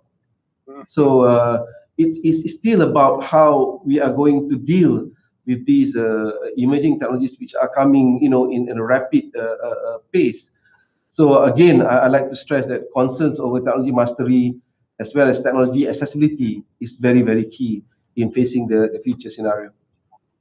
Very, very wonderful. I really like the point about we have to master the technology because right now the human and the technology go hand in hand. You mentioned about the responsible development. That's really, really an important part. So thank you so much for mentioning that. Can we have Deborah next?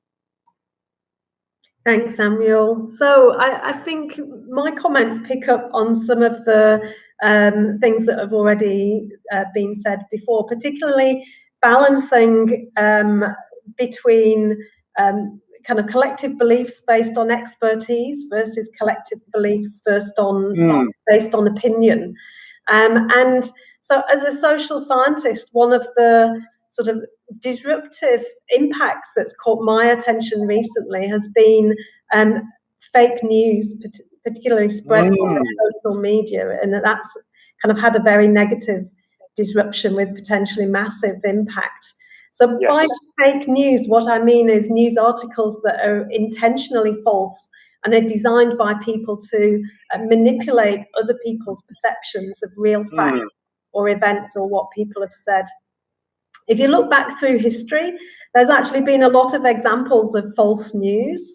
For example, in 1755, there was a massive earthquake in Lisbon in Portugal that destroyed the city. And the Catholic Church declared that the earthquake was a punishment by God for the sins of the world. Nowadays, I think what's really different is that digital capability to spread fake news. And around the globe, did you know over 5 billion people have a mobile device? That's 2/3 of the world's population are connected over the internet. So fake news can spread instantaneously and it can spread across borders without any difficulty. And agencies now recognise that fake news is a major issue in the media, in global politics, in national security. It affects our view of the world and it affects the way that we behave in the world. And it also erodes trust. I think that was a comment that Dato Youssef made. People just don't know who to believe anymore. So maybe let's take the COVID vaccine as an example. I'm sure we've all read fake stories about it. One of the most popular conspiracy theories on social media is that the vaccine can monitor the human population and maybe take over the world. I was reading a research paper published in PLOS ONE recently, and they reviewed fake news related to the vaccine over the last year and found a staggering 637 pieces of fake news coming from over 52 different countries. Now, some of those anti-vaccine videos that are posted on Facebook, they're kind of so absurd and blatantly false that maybe it should be easy for platforms like Facebook to identify them and remove them proactively. Don't. But we shouldn't just blame the companies. I think there's no one side that's innocent in all of this mess, and this is where we kind of look to the general population, the people. I think social media users, they click and read posts, they like them, they share them. So no matter what side you're on, it's important to try and be objective and rational. So for me, that's why skills such as the ability to think critically are really crucial in this time of digital technology. We need to be able to seek out both sides of the argument, to look for evidence and to weigh up whether that evidence really does back up the stories that we read on social media. And we see an impact of that. So in the US, for example, about 20% of people are strongly anti-vaccine. And that's potentially enough to jeopardize the US vaccination program. Absolutely, yeah. Now, fortunately, we're not in that situation in Malaysia, but the evil powers of fake news affect our lives in so many other ways. So I think it's everybody's responsibility to be constantly vigilant and critical, and don't fall into the trap of believing what you're told without question. Wonderful, wonderful. The impact of the fake news and how we have to stay vigilant, really trying to make a pause and see, two sides of the perspective. I think that's going to be really, really important. Critical thinking, very important. Thank you very much. And we have Adrian next. Thanks, Samuel. One of the pitfalls of going last is that I've spent the last 10 minutes crossing off a list of things I was going to say. Everyone's kind of already said it. Nevertheless, let me try and address that question, which is a very important one and a fine one to kickstart our discussion. I think it's very easy for all of us to just sit and enumerate the different kinds of trends and disruptions that we're confronted with. And most knowledgeable people would be able to do that. What's more interesting to me is not thinking about disruptions per se, but thinking about how we think about disruptions. I want to perhaps take a step back and zoom in on this word that you've used a few times, Samuel. You used the word complex. And I think complex means something rather interesting, and it actually has implications for how we operate as organizations, as institutions, and perhaps even how we navigate our daily lives, because I think we're very accustomed to viewing issues in a standalone fashion. Yeah. Right. If you look at governments, for example, the way we are structured, ministries of health, ministries of education, ministries of trade and industry, and so forth, there's very much of a divide and conquer mentality, a reductionist mode of thinking, which might have served us very well in the past. But I think when you say complex, the first thing that comes to mind is everything is connected to everything else. And if every issue is connected to everything else, then the way we're structured is not fit for purpose for such a world where to solve X, while in the past would have just entailed you looking at X, now requires you to look at not just X, but X, Y, Z, and just about everything else to see how they interconnect with each other. And I think this is something that we do want to bear in mind, because over time, all the different systems that we are part of, human systems, economic systems, technology systems, cultural systems, and so forth, have become very tightly coupled. Yes. And putting aside COVID for a moment, and of course, that's not easily put aside because it has had a tremendous impact on all of us, but all of these things are still enmeshed in broader planetary constraints. Right, so here we are trying to solve an economic crisis and a public health crisis and all of these issues are enmeshed in this burgeoning planetary climate crisis. Yeah. And where are the points of intervention for this? And I think that's the challenge of our times, to get out of this very discrete reductionist mode of thinking and to try to appreciate it as a whole. And of course, the problem is that not all problems have the same time frame. Yes. Right. Right. You've got glacial time. You've got time frames appropriate to climate change, although that time frame is shortening. And you have time frames for dealing with economic crisis. And all the while, bearing in mind that given politics, many of these problems are being tackled by a suite of people who think in terms of 5-year electoral cycles. So that's part of where the challenge is for us. So I think I'll just stop there for a minute. Yeah. That's a wonderful, wonderful remark. I really like the tension between the reductionist mode of thinking when we are, in front of us, we have such a complex issue which requires a intervention, sort of a intersectional, right, a collaboration approach. So thank you so much for that. Maybe perhaps I can go to the next question, and I've addressed this, that the 3 components that are critical to helping the government, the community, and nation to weather the storm, safeguard from uncertainties, relatively speaking, and as a way to continue to find ways to thrive are the digital capabilities, leadership mandates. In other words, basically means the priorities, the right priorities for the right time, for the time, and then talents with the right mindset as well as the capability. And these are really, really important. And so one question I want to ask you is that how are the governments, right? How are they really guiding and assisting the public to own this, right? Own this, making sure that the government has the right mandate, that the nation is able to have the right digital capabilities, but also more than ever, the public embracing this, right? As also Yusuf, you mentioned about this, having, by design, not by chance, right? This is really, really important. So may I ask, which countries do you come across that you think are quite far in advance in this effort? And what do you think are the critical factor that has led them to such a success? So the first part is that, which are the countries that you come across with? Maybe you can mention one.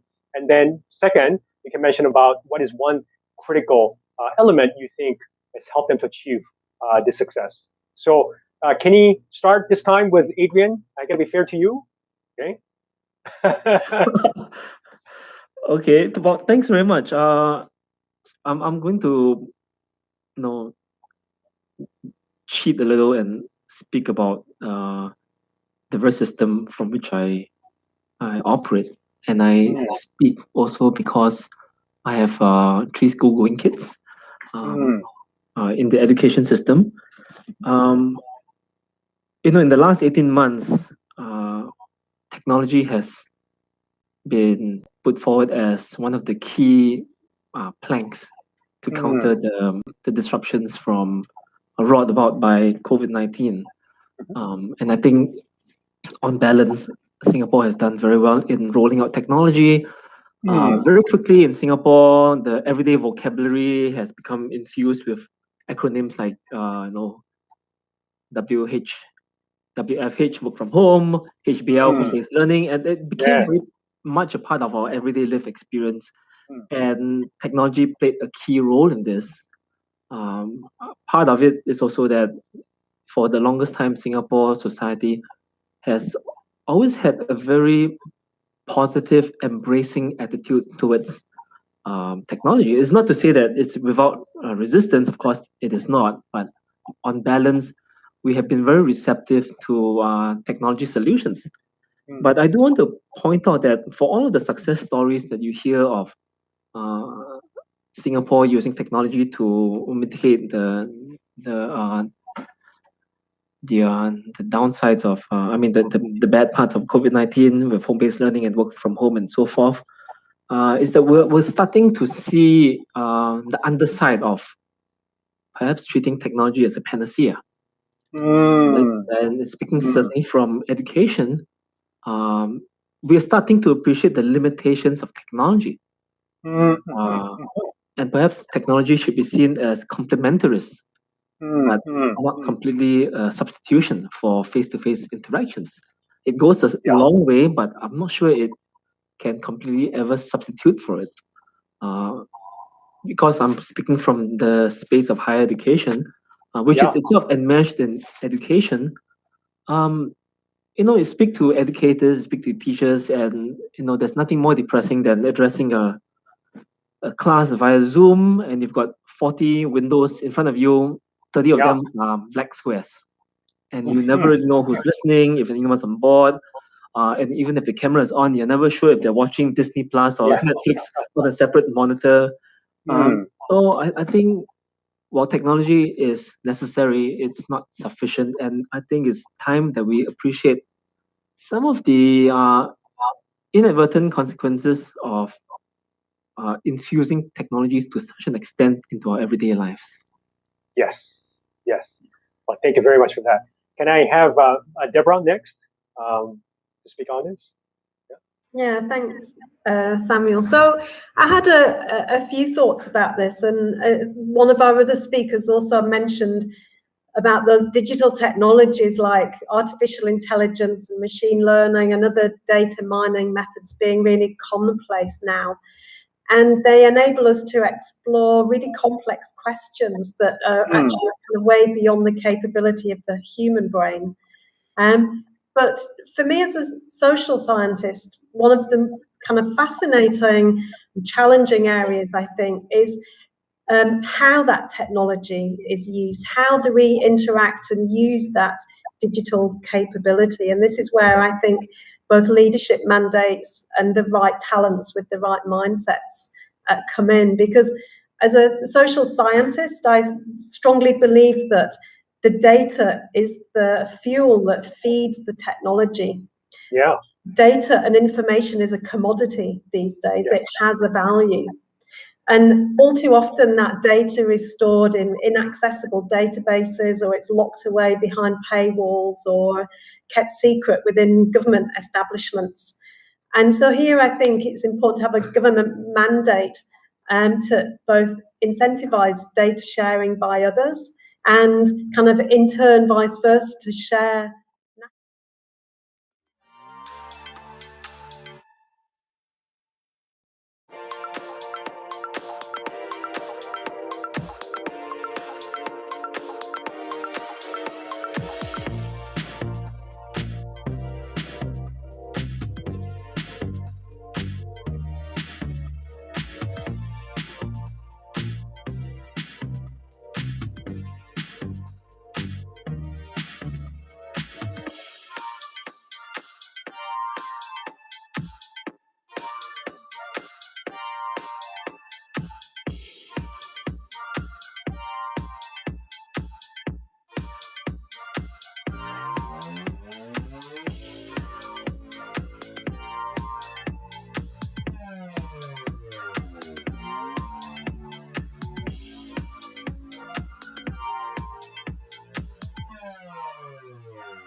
So I was talking about the UK having a world-leading knowledge economy, and driving this, the UK government and scientists have been committed for a long time for sharing knowledge, not just with one another, but with the rest of the world. And I've got a couple of examples that I can just kind of briefly draw on. So The UK government offers some of the world's best open source data.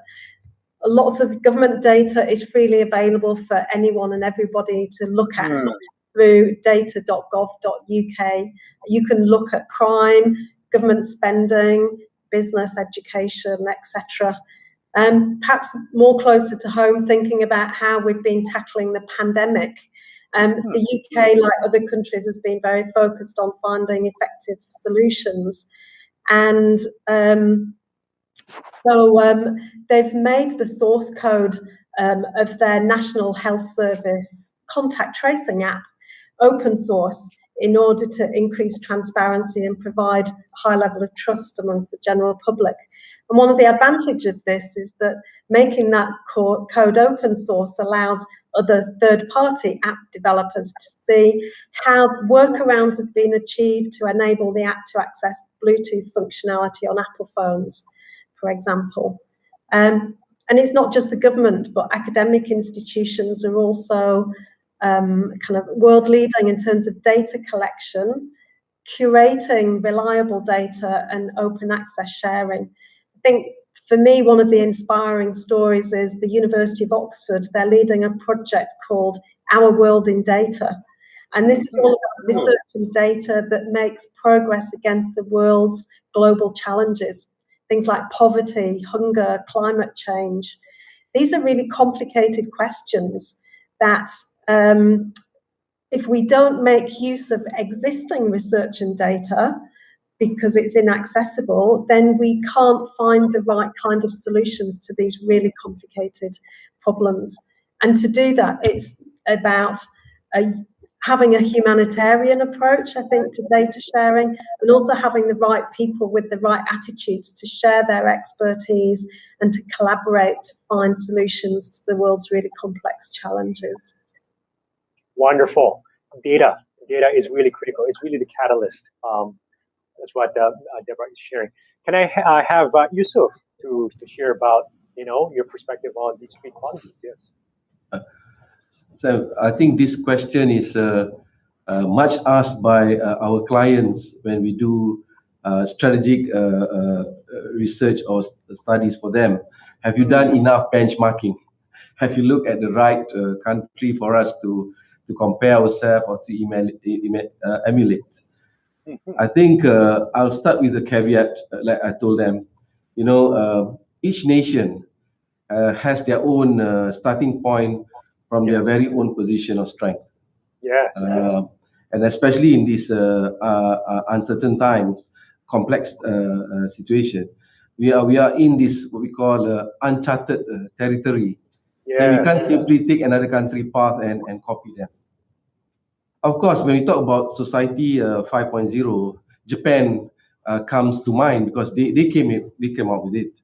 I remember, on hindsight, I met the lady that gave birth to Society 5.0, Dr. Yuko Harayama, before Society 5.0 actually was accepted by the Japanese government, and how she was going about it, having conversation with us from different countries, asking us how we are approaching certain things like innovation and etc. I think what Society 5.0 in Japan actually, as a result, was taking account of other situation in other countries to help them to really create a very strong document or plan. So I think Society 5.0 is also asking questions. How can technology could be used to drive economic development and solution to social problems? So, but a lot of this conversation has not finished. It's still going on. And I'm part of the Science and Technology for Society Forum based in Japan, and we are having this conversation again and again. And we have the ASEAN version, and we still talk about it. So it's still a matter of shaping up this ideal situation that we want for our country. But as far as foresight and futures thinking, because we have a center here in MITE, we're looking at how we can mainstream this to the whole of government. So the outlook must be, having these understanding of what the future scenario will be and how do we plan for it. So when we look at these approaches, then a country comes to mind, Finland. We saw in Finland, they established the Committee of the Future in the Finnish Parliament in 1993, which has published, a lot of radical technologies and documents and legislative documents with which the adoption of technologies can be streamlined. So they have a very strong, advisory, consultative approach to developing the future. And I really like what they are doing over there. So in Malaysia, the question is, we ask ourselves, are we ready? In terms of skills, Malaysia, we compare to other countries, we're not that bad. I mean, the latest global skills report ranked us around 46 in terms of competitive across business, technology, and data science, and etc. So we can actually look at ourselves again and see how we can go from there. But we can also use some of the best practices from other countries. But I think it's going to be a mix. It's going to be adaptation and localization of some of these approaches, Sam. Thank you very much. Yes, adaptation and localization. And definitely there are things that we can learn from these two countries, definitely. Can I hand it over to Rahul? Yeah, thanks, Samuel. So I think the countries have been mentioned. A lot of the Scandinavian countries, I think, are doing particularly well. Finland, Estonia, Germany is doing pretty well. And I think the key to actually doing well in responding to COVID is really three key things, right? So the first thing that I think we need, and not just COVID, right? I think for the future, to prepare for any kind of disruptive event, the first thing that you need is, how can we have a direct line for governments to talk to citizens? In this age where there's so many voices and there's so much going on, can we have a direct line for government to talk to citizens or not? Right? I think the second, semi-related, is like, how do we deal with fake news and misinformation? And there are many types, right? So how do we help people? Deborah talked earlier about like, how do we teach people critical thinking? And it's critical thinking and also applied specifically to critical information decision making, right? Like, how do I decide which information to trust? How do I make these calls and then do the critical thinking to determine my decision based on the information that I've chosen, right?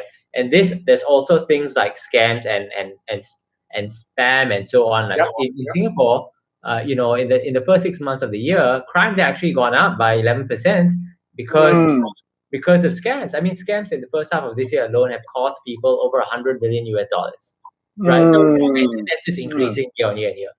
And so this is going to be a real problem. And so how do you help people deal with this and that they don't fall prey to scams and fake news and all of that stuff, right? And so so that's the second main one. And I would say that the third thing that is going to really help is things like really secure identity verification and payment systems. If you can get that really well secured, actually, I mean, you can imagine with these three things, there are plenty of use cases.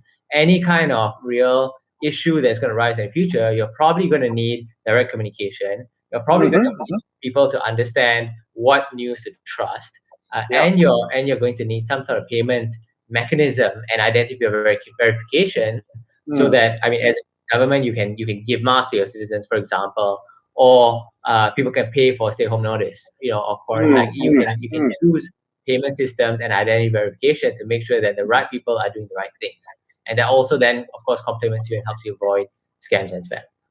Right, so that's kind of the three big things, and I think the countries that have done this well are the ones that are actually doing well. And we also in Singapore, Open Government Products, the organization that I'm with, very quickly realized that these are key things we needed to focus on. And so we were lucky because we do a hackathon every year in January, and last January we were kind of starting to hear about this. And so we pivoted some of our products. We originally said, well, does it have to be real time? As we large scale, why not we have a government to citizen channel as email? Because people are used to receiving paper from the government, they're used to receiving emails. But when we realize actually, that's not going to work because you need much more regular interface, we pivoted to what platform Singaporeans use and people in Singapore use, which was WhatsApp.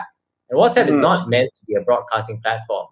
Telegram is, but WhatsApp isn't. So then how do you build the engineering? And so we created a product called Postman, and we pivoted to start with WhatsApp, so there would be that direct line of communication. Every day, the government sends a message about the number of cases, about the severity of cases, and what's going on. So that really kills a lot of the misinformation that comes out of that. If you want elaboration, along with that link, my second point around misinformation, we have a product called go.gov.sg, which is a link shortener. So instead of some random bit.ly or tiny URL link, and who knows where it's going to go, you know that a go.gov.sg link is going to go to a site that has been created by somebody who's a civil servant. Right? Because they're only allowed. And if there is malicious use, we would be able to tell who did it. And they would be this. Right? So you can rest assured that this is safe and this is a good link to go to. And so that also helps the population know that, okay, this is a link that I can trust.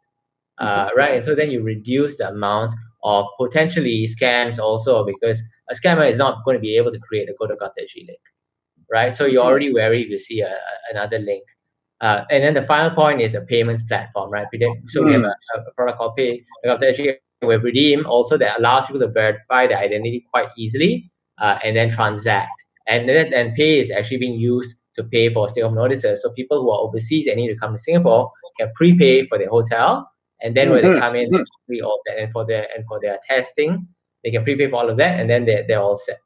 So with these three key things, I think countries can really deal with different challenges really well by integrating. And I think that's the concept of creating modular products and stringing them together, and not trying to create a custom solution to everything that happens. And then you become much more nimble as an entire country to be able to figure out how these flows work together and solve issues. Okay, wonderful. I mean, if I can pick up some of the keywords, I think the channel, the linkage, that's going to be really important. And also the protection of identity, that's going to be ever so critical. At the same time, capacity building, that's going to be really, really important for the public to be able to leverage on these technologies. That's going to be really important. That's one of the key messages that I'm able to take away from you. Can I have Richard last to share a little bit about this? How do we really help the government with helping people to own the right mindset, right capabilities? So when I first read the question, the first thought that came to mind was Singapore, and it was certainly with my familiar with Singapore continuing to be one of the countries that people point to from a foresight point of view in terms of genuinely institutionalizing foresight and developing that culture. And I was thinking about from several years ago from one of the IROS conferences, and we actually had the opportunity to help. They did, and this was pretty impressive, they did a live demo, but it was an experiment of trying to crowdsource foresight in real time. And the number of government agencies and companies on this planet that I can think of that would never experiment in real time, live, with an international audience. And that always struck me as something really, really very cool. And certainly as you sort of take Singapore and you look at push into digital society and all of that stuff. And as I thought about it a little bit more, there were two other countries that came to mind. Estonia was one, and Rahul mentioned Estonia, and Israel is another one. And in all of these cases, the embrace of technology and digital technology and wanting to be industry leaders and wanting to use it to rethink how you organize stuff. But some of the examples, in fact, go to, like with Estonia and Israel, both in different ways, using some of the new technologies over the past several years to create new systems through which their citizens become part of security and defense, and new forms of militia in order to defend the country and things like this. And one of the things that I ended up thinking about a little bit was, in all of these cases with Singapore and Estonia and Israel, certainly all of these countries make a point of trying to, as it were, punch above their weight, and often succeed in doing that. And I have had these conversations with folks from other small places, and Hawaii within the United States is a small place and always feels like, everybody takes advantage of us in the United States. But that mindset of focusing on, hey, we want to punch above our weight, and that's something that you don't always find in a lot of places, right? And coupled with that is taking risks and having these attempts and these initiatives and these conversations about trying to rethink what can our place look like, what can it be about, what can those relationships look like. And again, not all communities, not all countries have that collection of sort of drive and mindset and on some level the ability to take risk. And so that was some of the things that struck me. Wonderful. Well, I want to go over to the next question, and I want to kind of shift our focus a little bit more towards Malaysia now, because a lot of our audience are coming from Malaysia, and perhaps we can start off with Mr. Yusuf on this question. From your standpoint, as you mentioned, we are all living in a different context, and we might have different priorities. But based on your observation of what's happening in Malaysia, what sort of advice do you think you can give as to what the government needs to prioritize as a way to make a future-ready and digitally well-equipped nation, right? And of course, nation basically means citizens. We want to see more citizens being well-equipped, right? Being future-ready. And so what do you think, if you're in the position to advise, what do you think they should prioritize? Right. Well, so this is actually what Mike does. I work mostly concerned with providing that advisory and consultancy to both government and the industry. And to the government, we do it through development of policy prescriptions. And what we have sort of dovetailed into is that there must be a very systemic approach to this. Using our foresight methodology, we get everybody to really participate and be involved in developing that scenario for the future.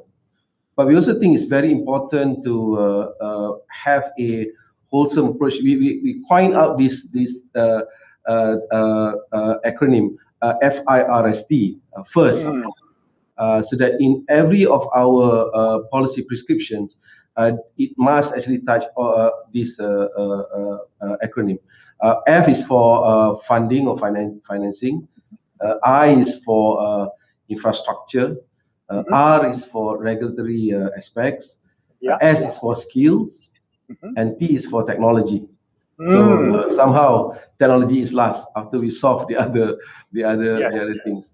So I guess technology industry or societal development must be accompanied with the skills, talent. You need the right policies and regulation, necessary infrastructure, and financial support.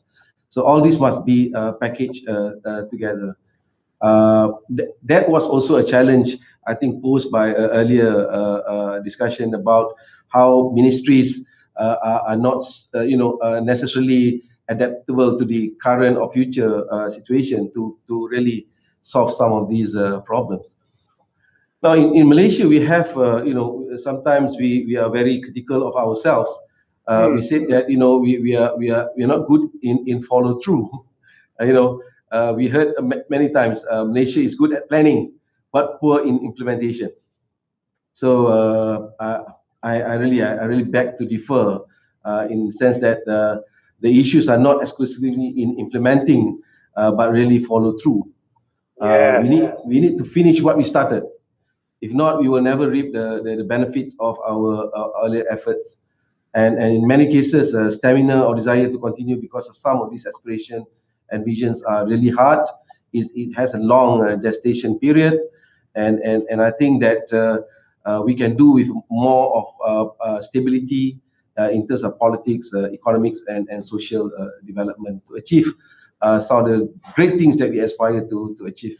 Sam. Well, thank you very much for that. You know, that not only the planning, but also the follow through, that's going to be really, really critical, isn't it? Right. So it kind of, that actually brings to sort of the next question I want to ask. And I want to start off with Deborah here. I think the government effort alone won't be sufficient enough, right? They might have some ideas, they might have some priorities, but the ones that really need to come on board are the public, right? And so the partnership is going to be very important. The collaboration is going to be very important. So from the government side, what are the possible partnerships that we can think about, right? And as I mentioned, early on, sort of bringing people early on and making sure that this is able to really follow through all across. That's going to be really important. And so, in what ways can we encourage in this partnership, Deborah? You know, maybe from academia standpoint, you know, can you share your insight on how we can forge a better partnership? Thanks, Samuel. So I was reflecting on this question, and I think I'd like to draw on my previous experience and give you an example of how collaboration can really drive the development of digital technology in the healthcare setting. So before I moved to Malaysia, I was the Deputy Director of a biomedical research centre in the UK, and this was one of 20 government-funded partnerships between a research-intensive university and a research-intensive teaching hospital. And there the government had an ambition or a vision to use the National Health Service as an engine for health research, to really base research within the National Health Service and use that to drive things forward. And they made a massive and strategic investment in a very small number of areas with very focused questions, and put the investment, the funding, in a very small number of centres of excellence. And those centres of excellence were those partnerships between the universities and the hospitals. And in many ways, those centres, they have the best minds, the best academics, the best clinicians. And the government kind of said, this is our strategy, this is our vision. We want you to deliver that in the best way that you can.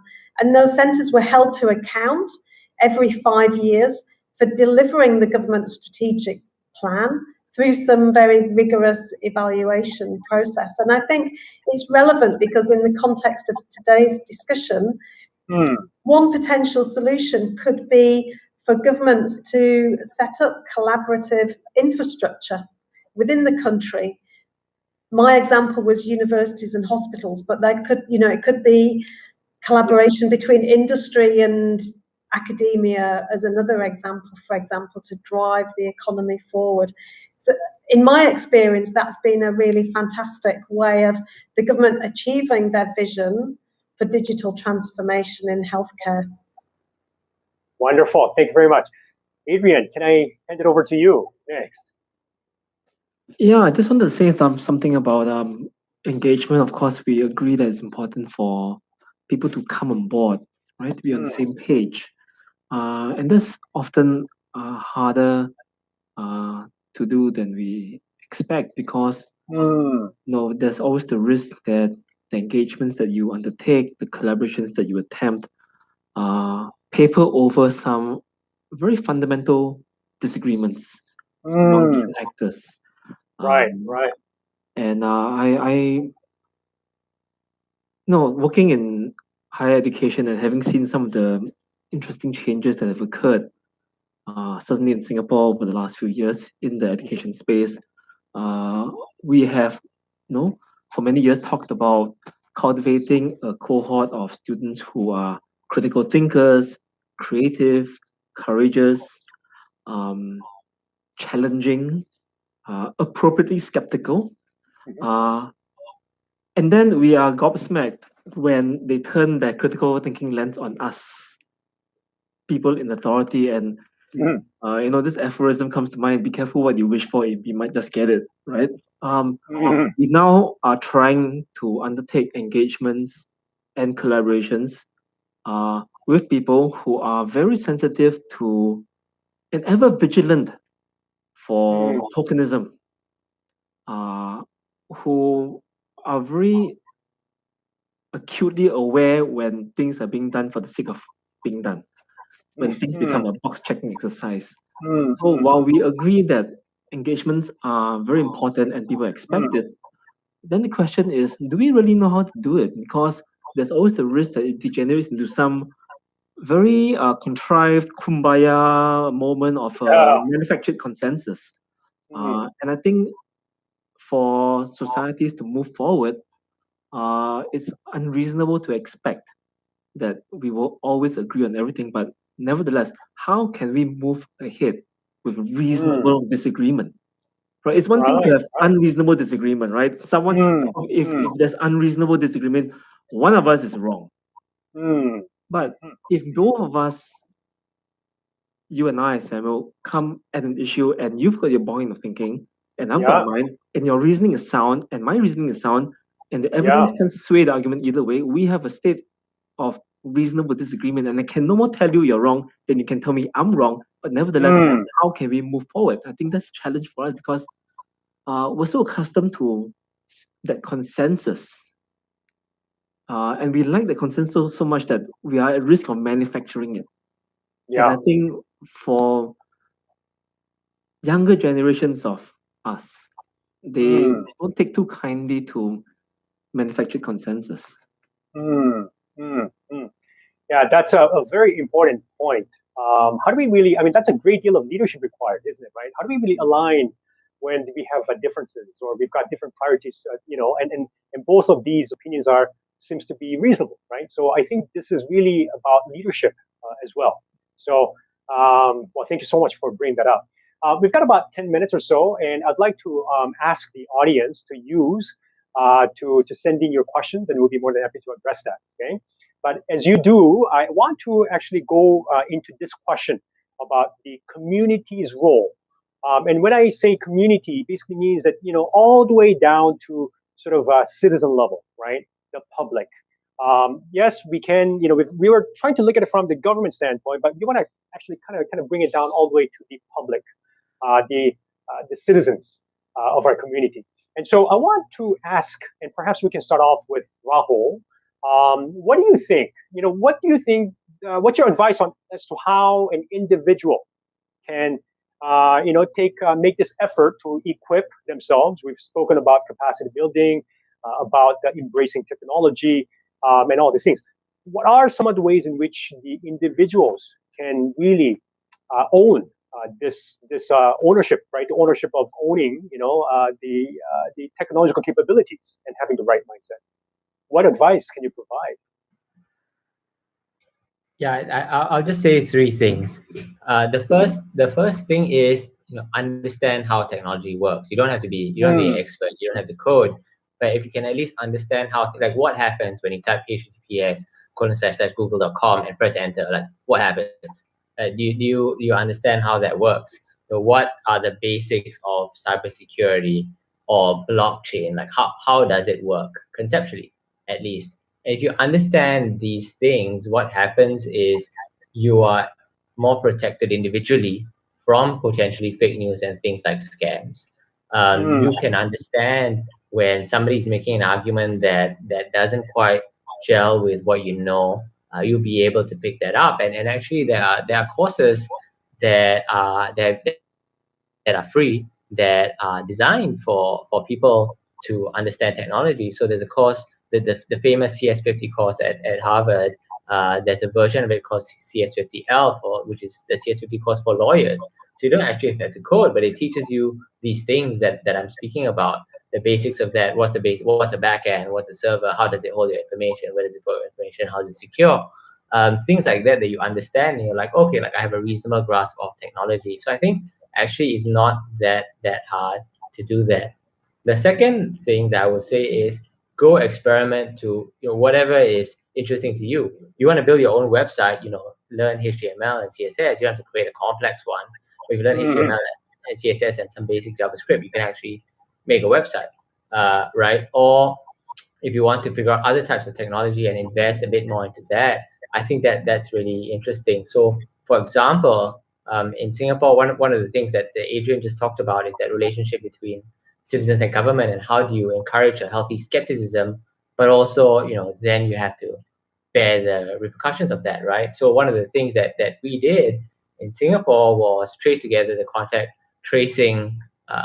It was an app, and they created a physical token, and there was a lot of oh no, is the government tracking me physically? Do they have GPS on the token? They'll know where I am every second of the day or not, right? But actually, it's just Bluetooth. How do you deal with that in an environment where people are inherently going to be more skeptical because you have raised the bar and encouraged people to critically think? The Singapore government made a change, which is to say, okay, let me open this up. Let me open it to the most skeptical people, the technologists out there, and the hobbyists. So if you come in, you break apart the token. Like you break the token, you see what's right?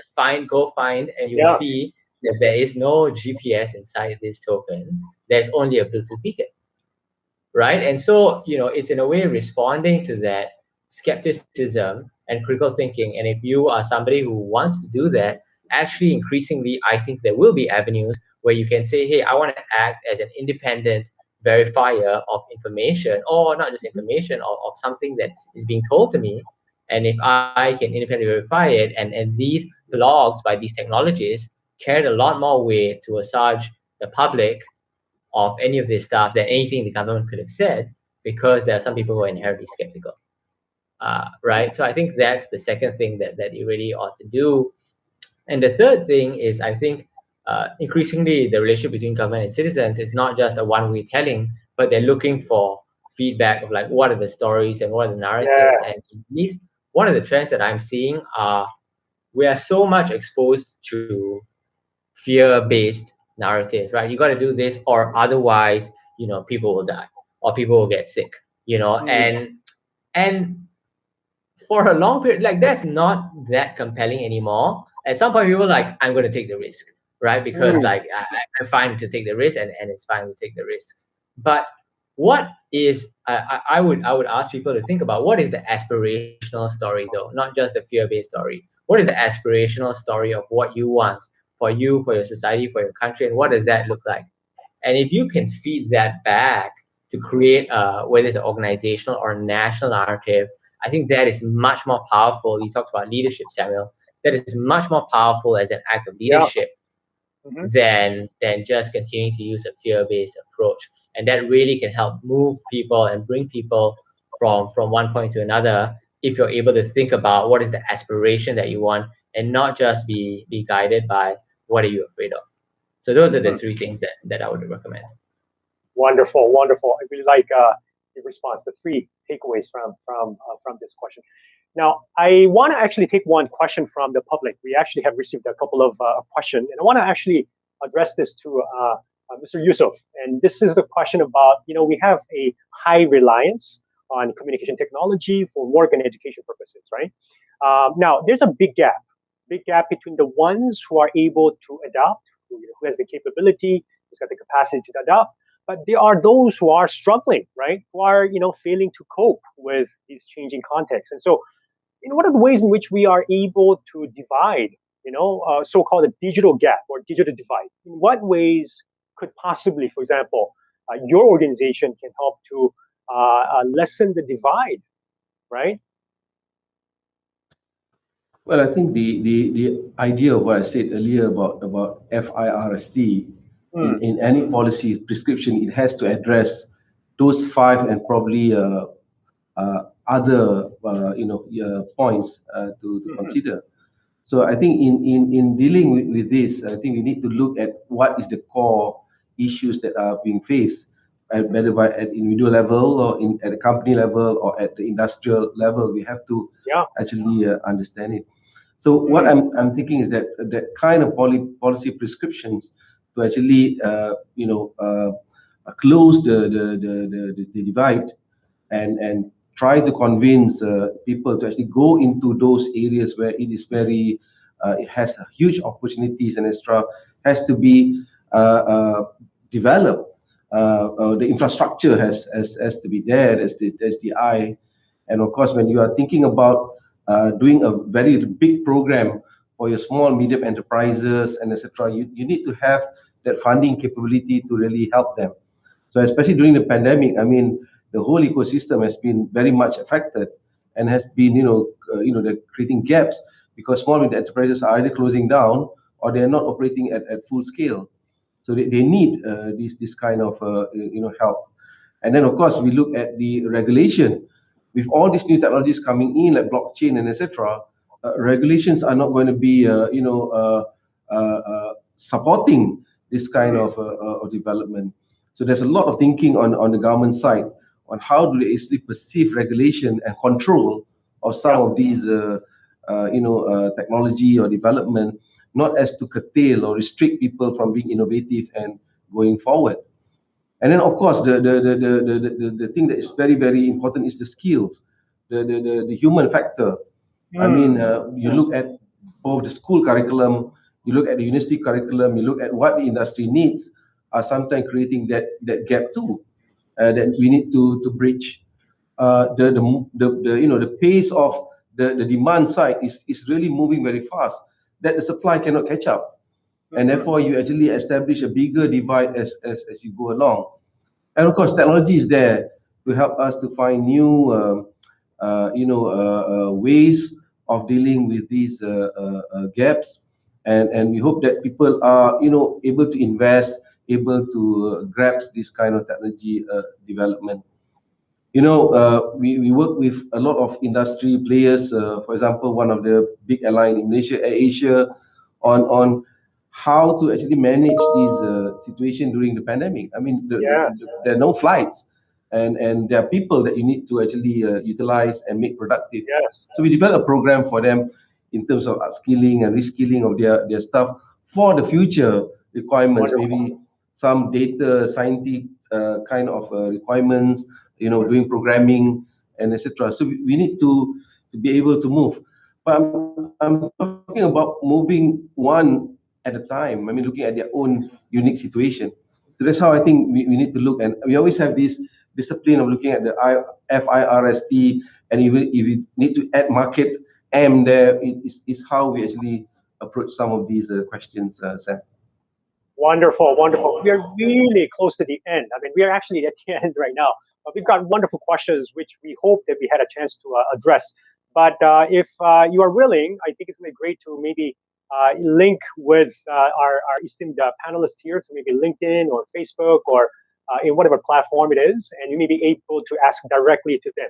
Now, very short, in less than 5 seconds, I want to just quickly go around. What is one buzzword that you want to leave with the audience, right? It can be a call to action, or it can be a word of encouragement. Very short, okay? In less than 5 seconds.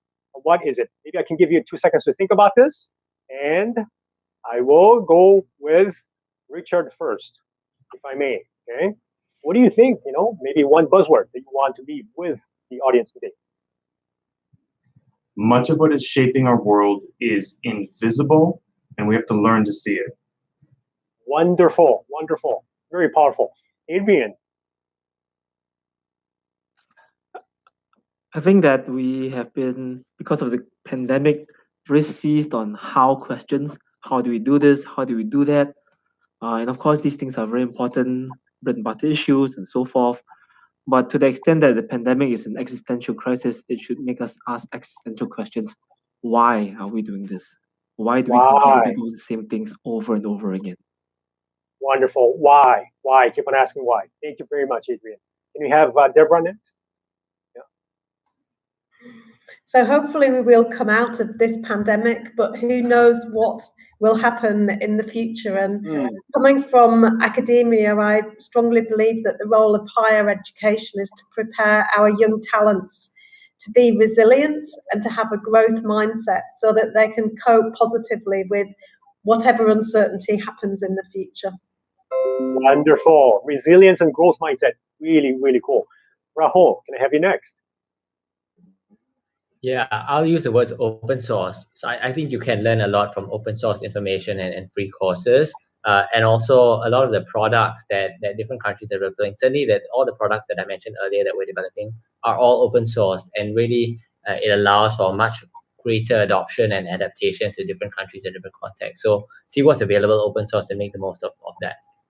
Wonderful. Leverage on these, right? Learn and improve. Really enjoy learning and improve. Wonderful. Can I have Mr. Yusuf next?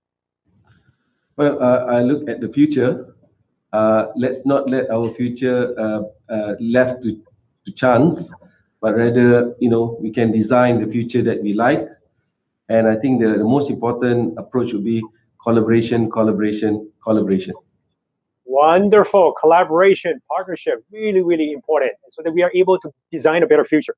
So thank you very much. It was an excellent discussion. I hope all the audience who are watching this, whether it's through WebEx or through the social media, I hope you have enjoyed what we had shared in the past 75 minutes.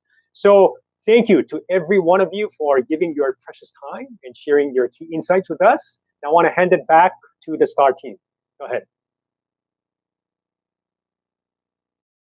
Hi guys, welcome back. We hope you enjoyed the closing power panel for the conference. Thank you to Rahul, Professor Deborah Hall, Dato Dr. Muhammad Yusof, Dr. Adrian Kwa, Dr. Richard Lam, and Samuel for such an insightful and engaging discussion. It was most definitely a great honor to have all of you powering this event. All right, guys, we're almost coming to the end of the conference, I promise. But don't forget that you still have one last chance to win the 3 cool gadgets that we are giving out at each of the conference's sessions. But before that, on behalf of Star Media Group, I'd like to extend our sincerest, I would like to extend my most grateful, I'd like to extend our sincerest gratitude once again to all our sponsors and partners for joining us on the road to powering a digital nation in designing Society 5.0. Thank you for coming on board with us, for making our conference so successful. I'd also like to thank all 30 of our speakers who are made up of subject matter gurus, thought leaders, industry experts, and organization leaders from over 13 countries who have graced our time and graced us with their time and powered this 2-day conference. You are true inspirations, and we are definitely humbled by your participation.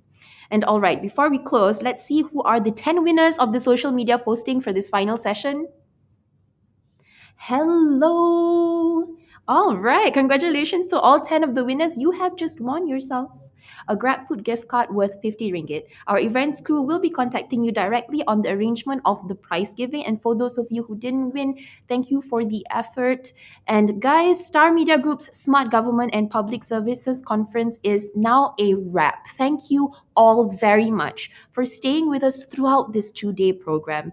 And here is your one last chance to win these cool gadgets, and all you have to do is to help us complete a short survey by scanning the QR code that is shown on your screen, or you can go to bit.ly/smartgovfeedback4.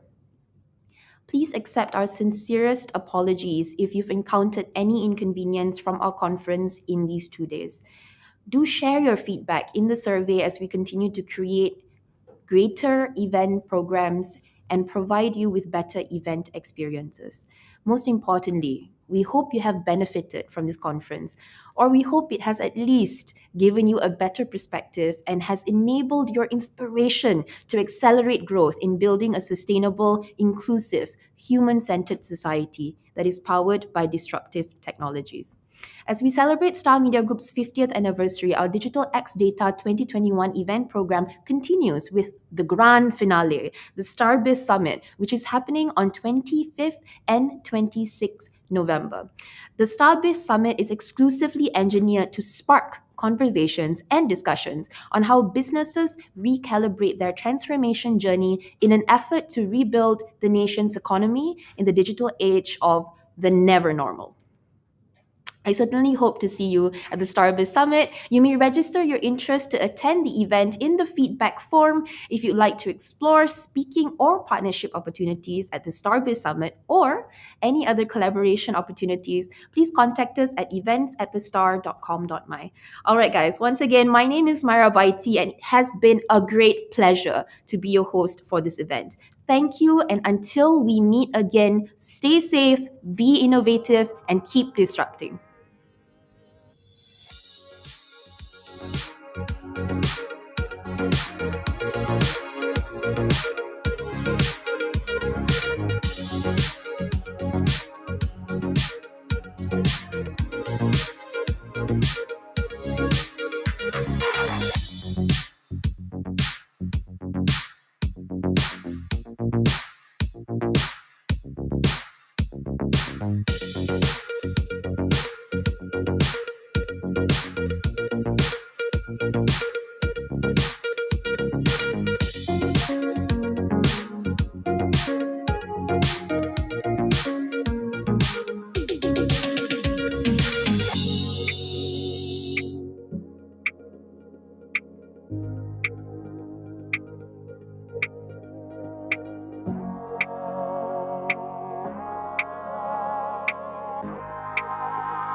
It's time to make your future. All you scientists, designers, engineers, entrepreneurs, and tech innovators, break ground, build bridges, build something we don't have a name for yet. Forget the status quo, forget stereotypes. Go global. Change your environment, change the environment. Maybe just leave the world a better place than you found it. Like we have for nearly 200 years, now it's your turn. Be future made at Heriot-Watt University.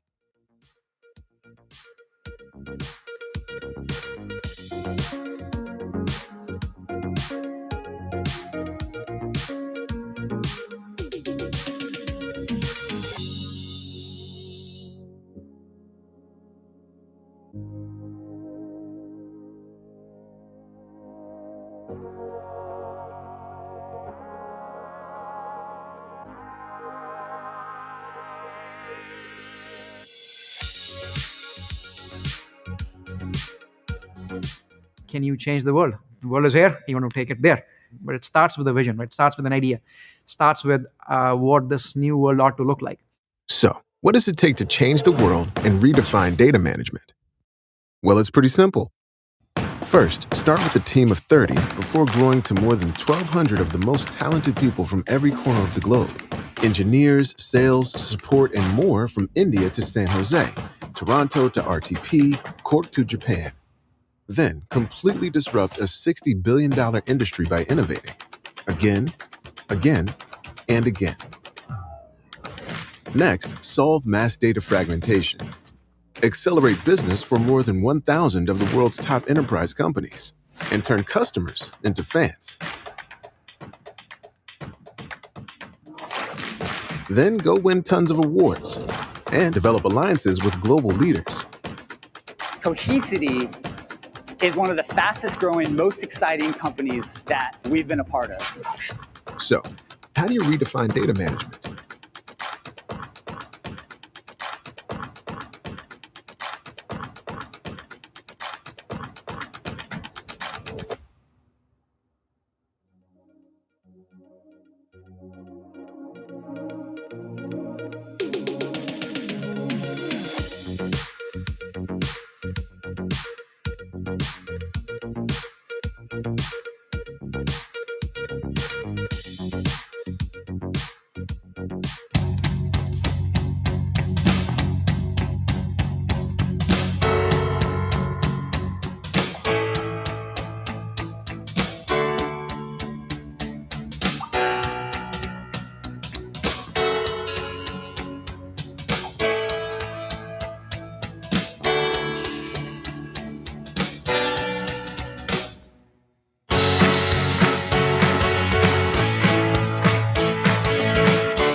It's a goal! Amazing! They've finally done it! They're moving to the first division!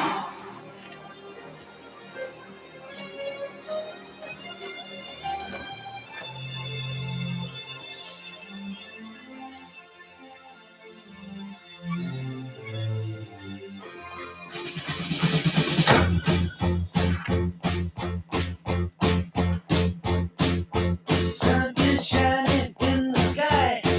There ain't a cloud in sight. It's stopping. Everybody's in the play. And don't you know, it's a beautiful new day. Hey, running down the avenue.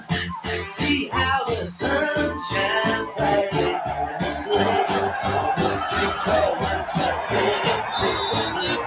Now you're living in the day.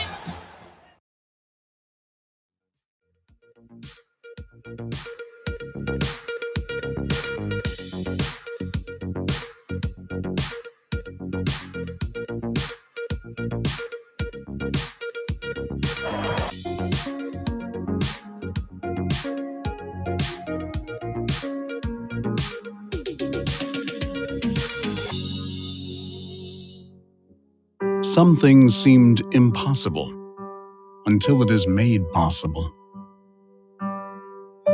Like getting broadband to every corner of the nation and to over 88 countries across the globe.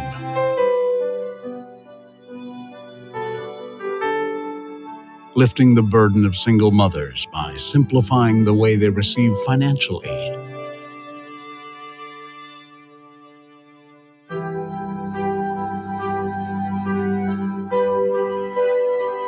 Helping students access funds and aid for higher learning.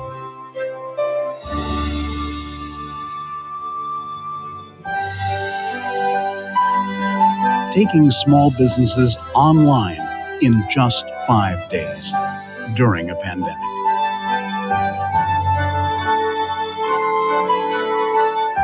And allowing farmers to read the land and weather so they can thrive. These are the things that inspire us to not just make smart things, but improve living, and to always make the impossible possible.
Thank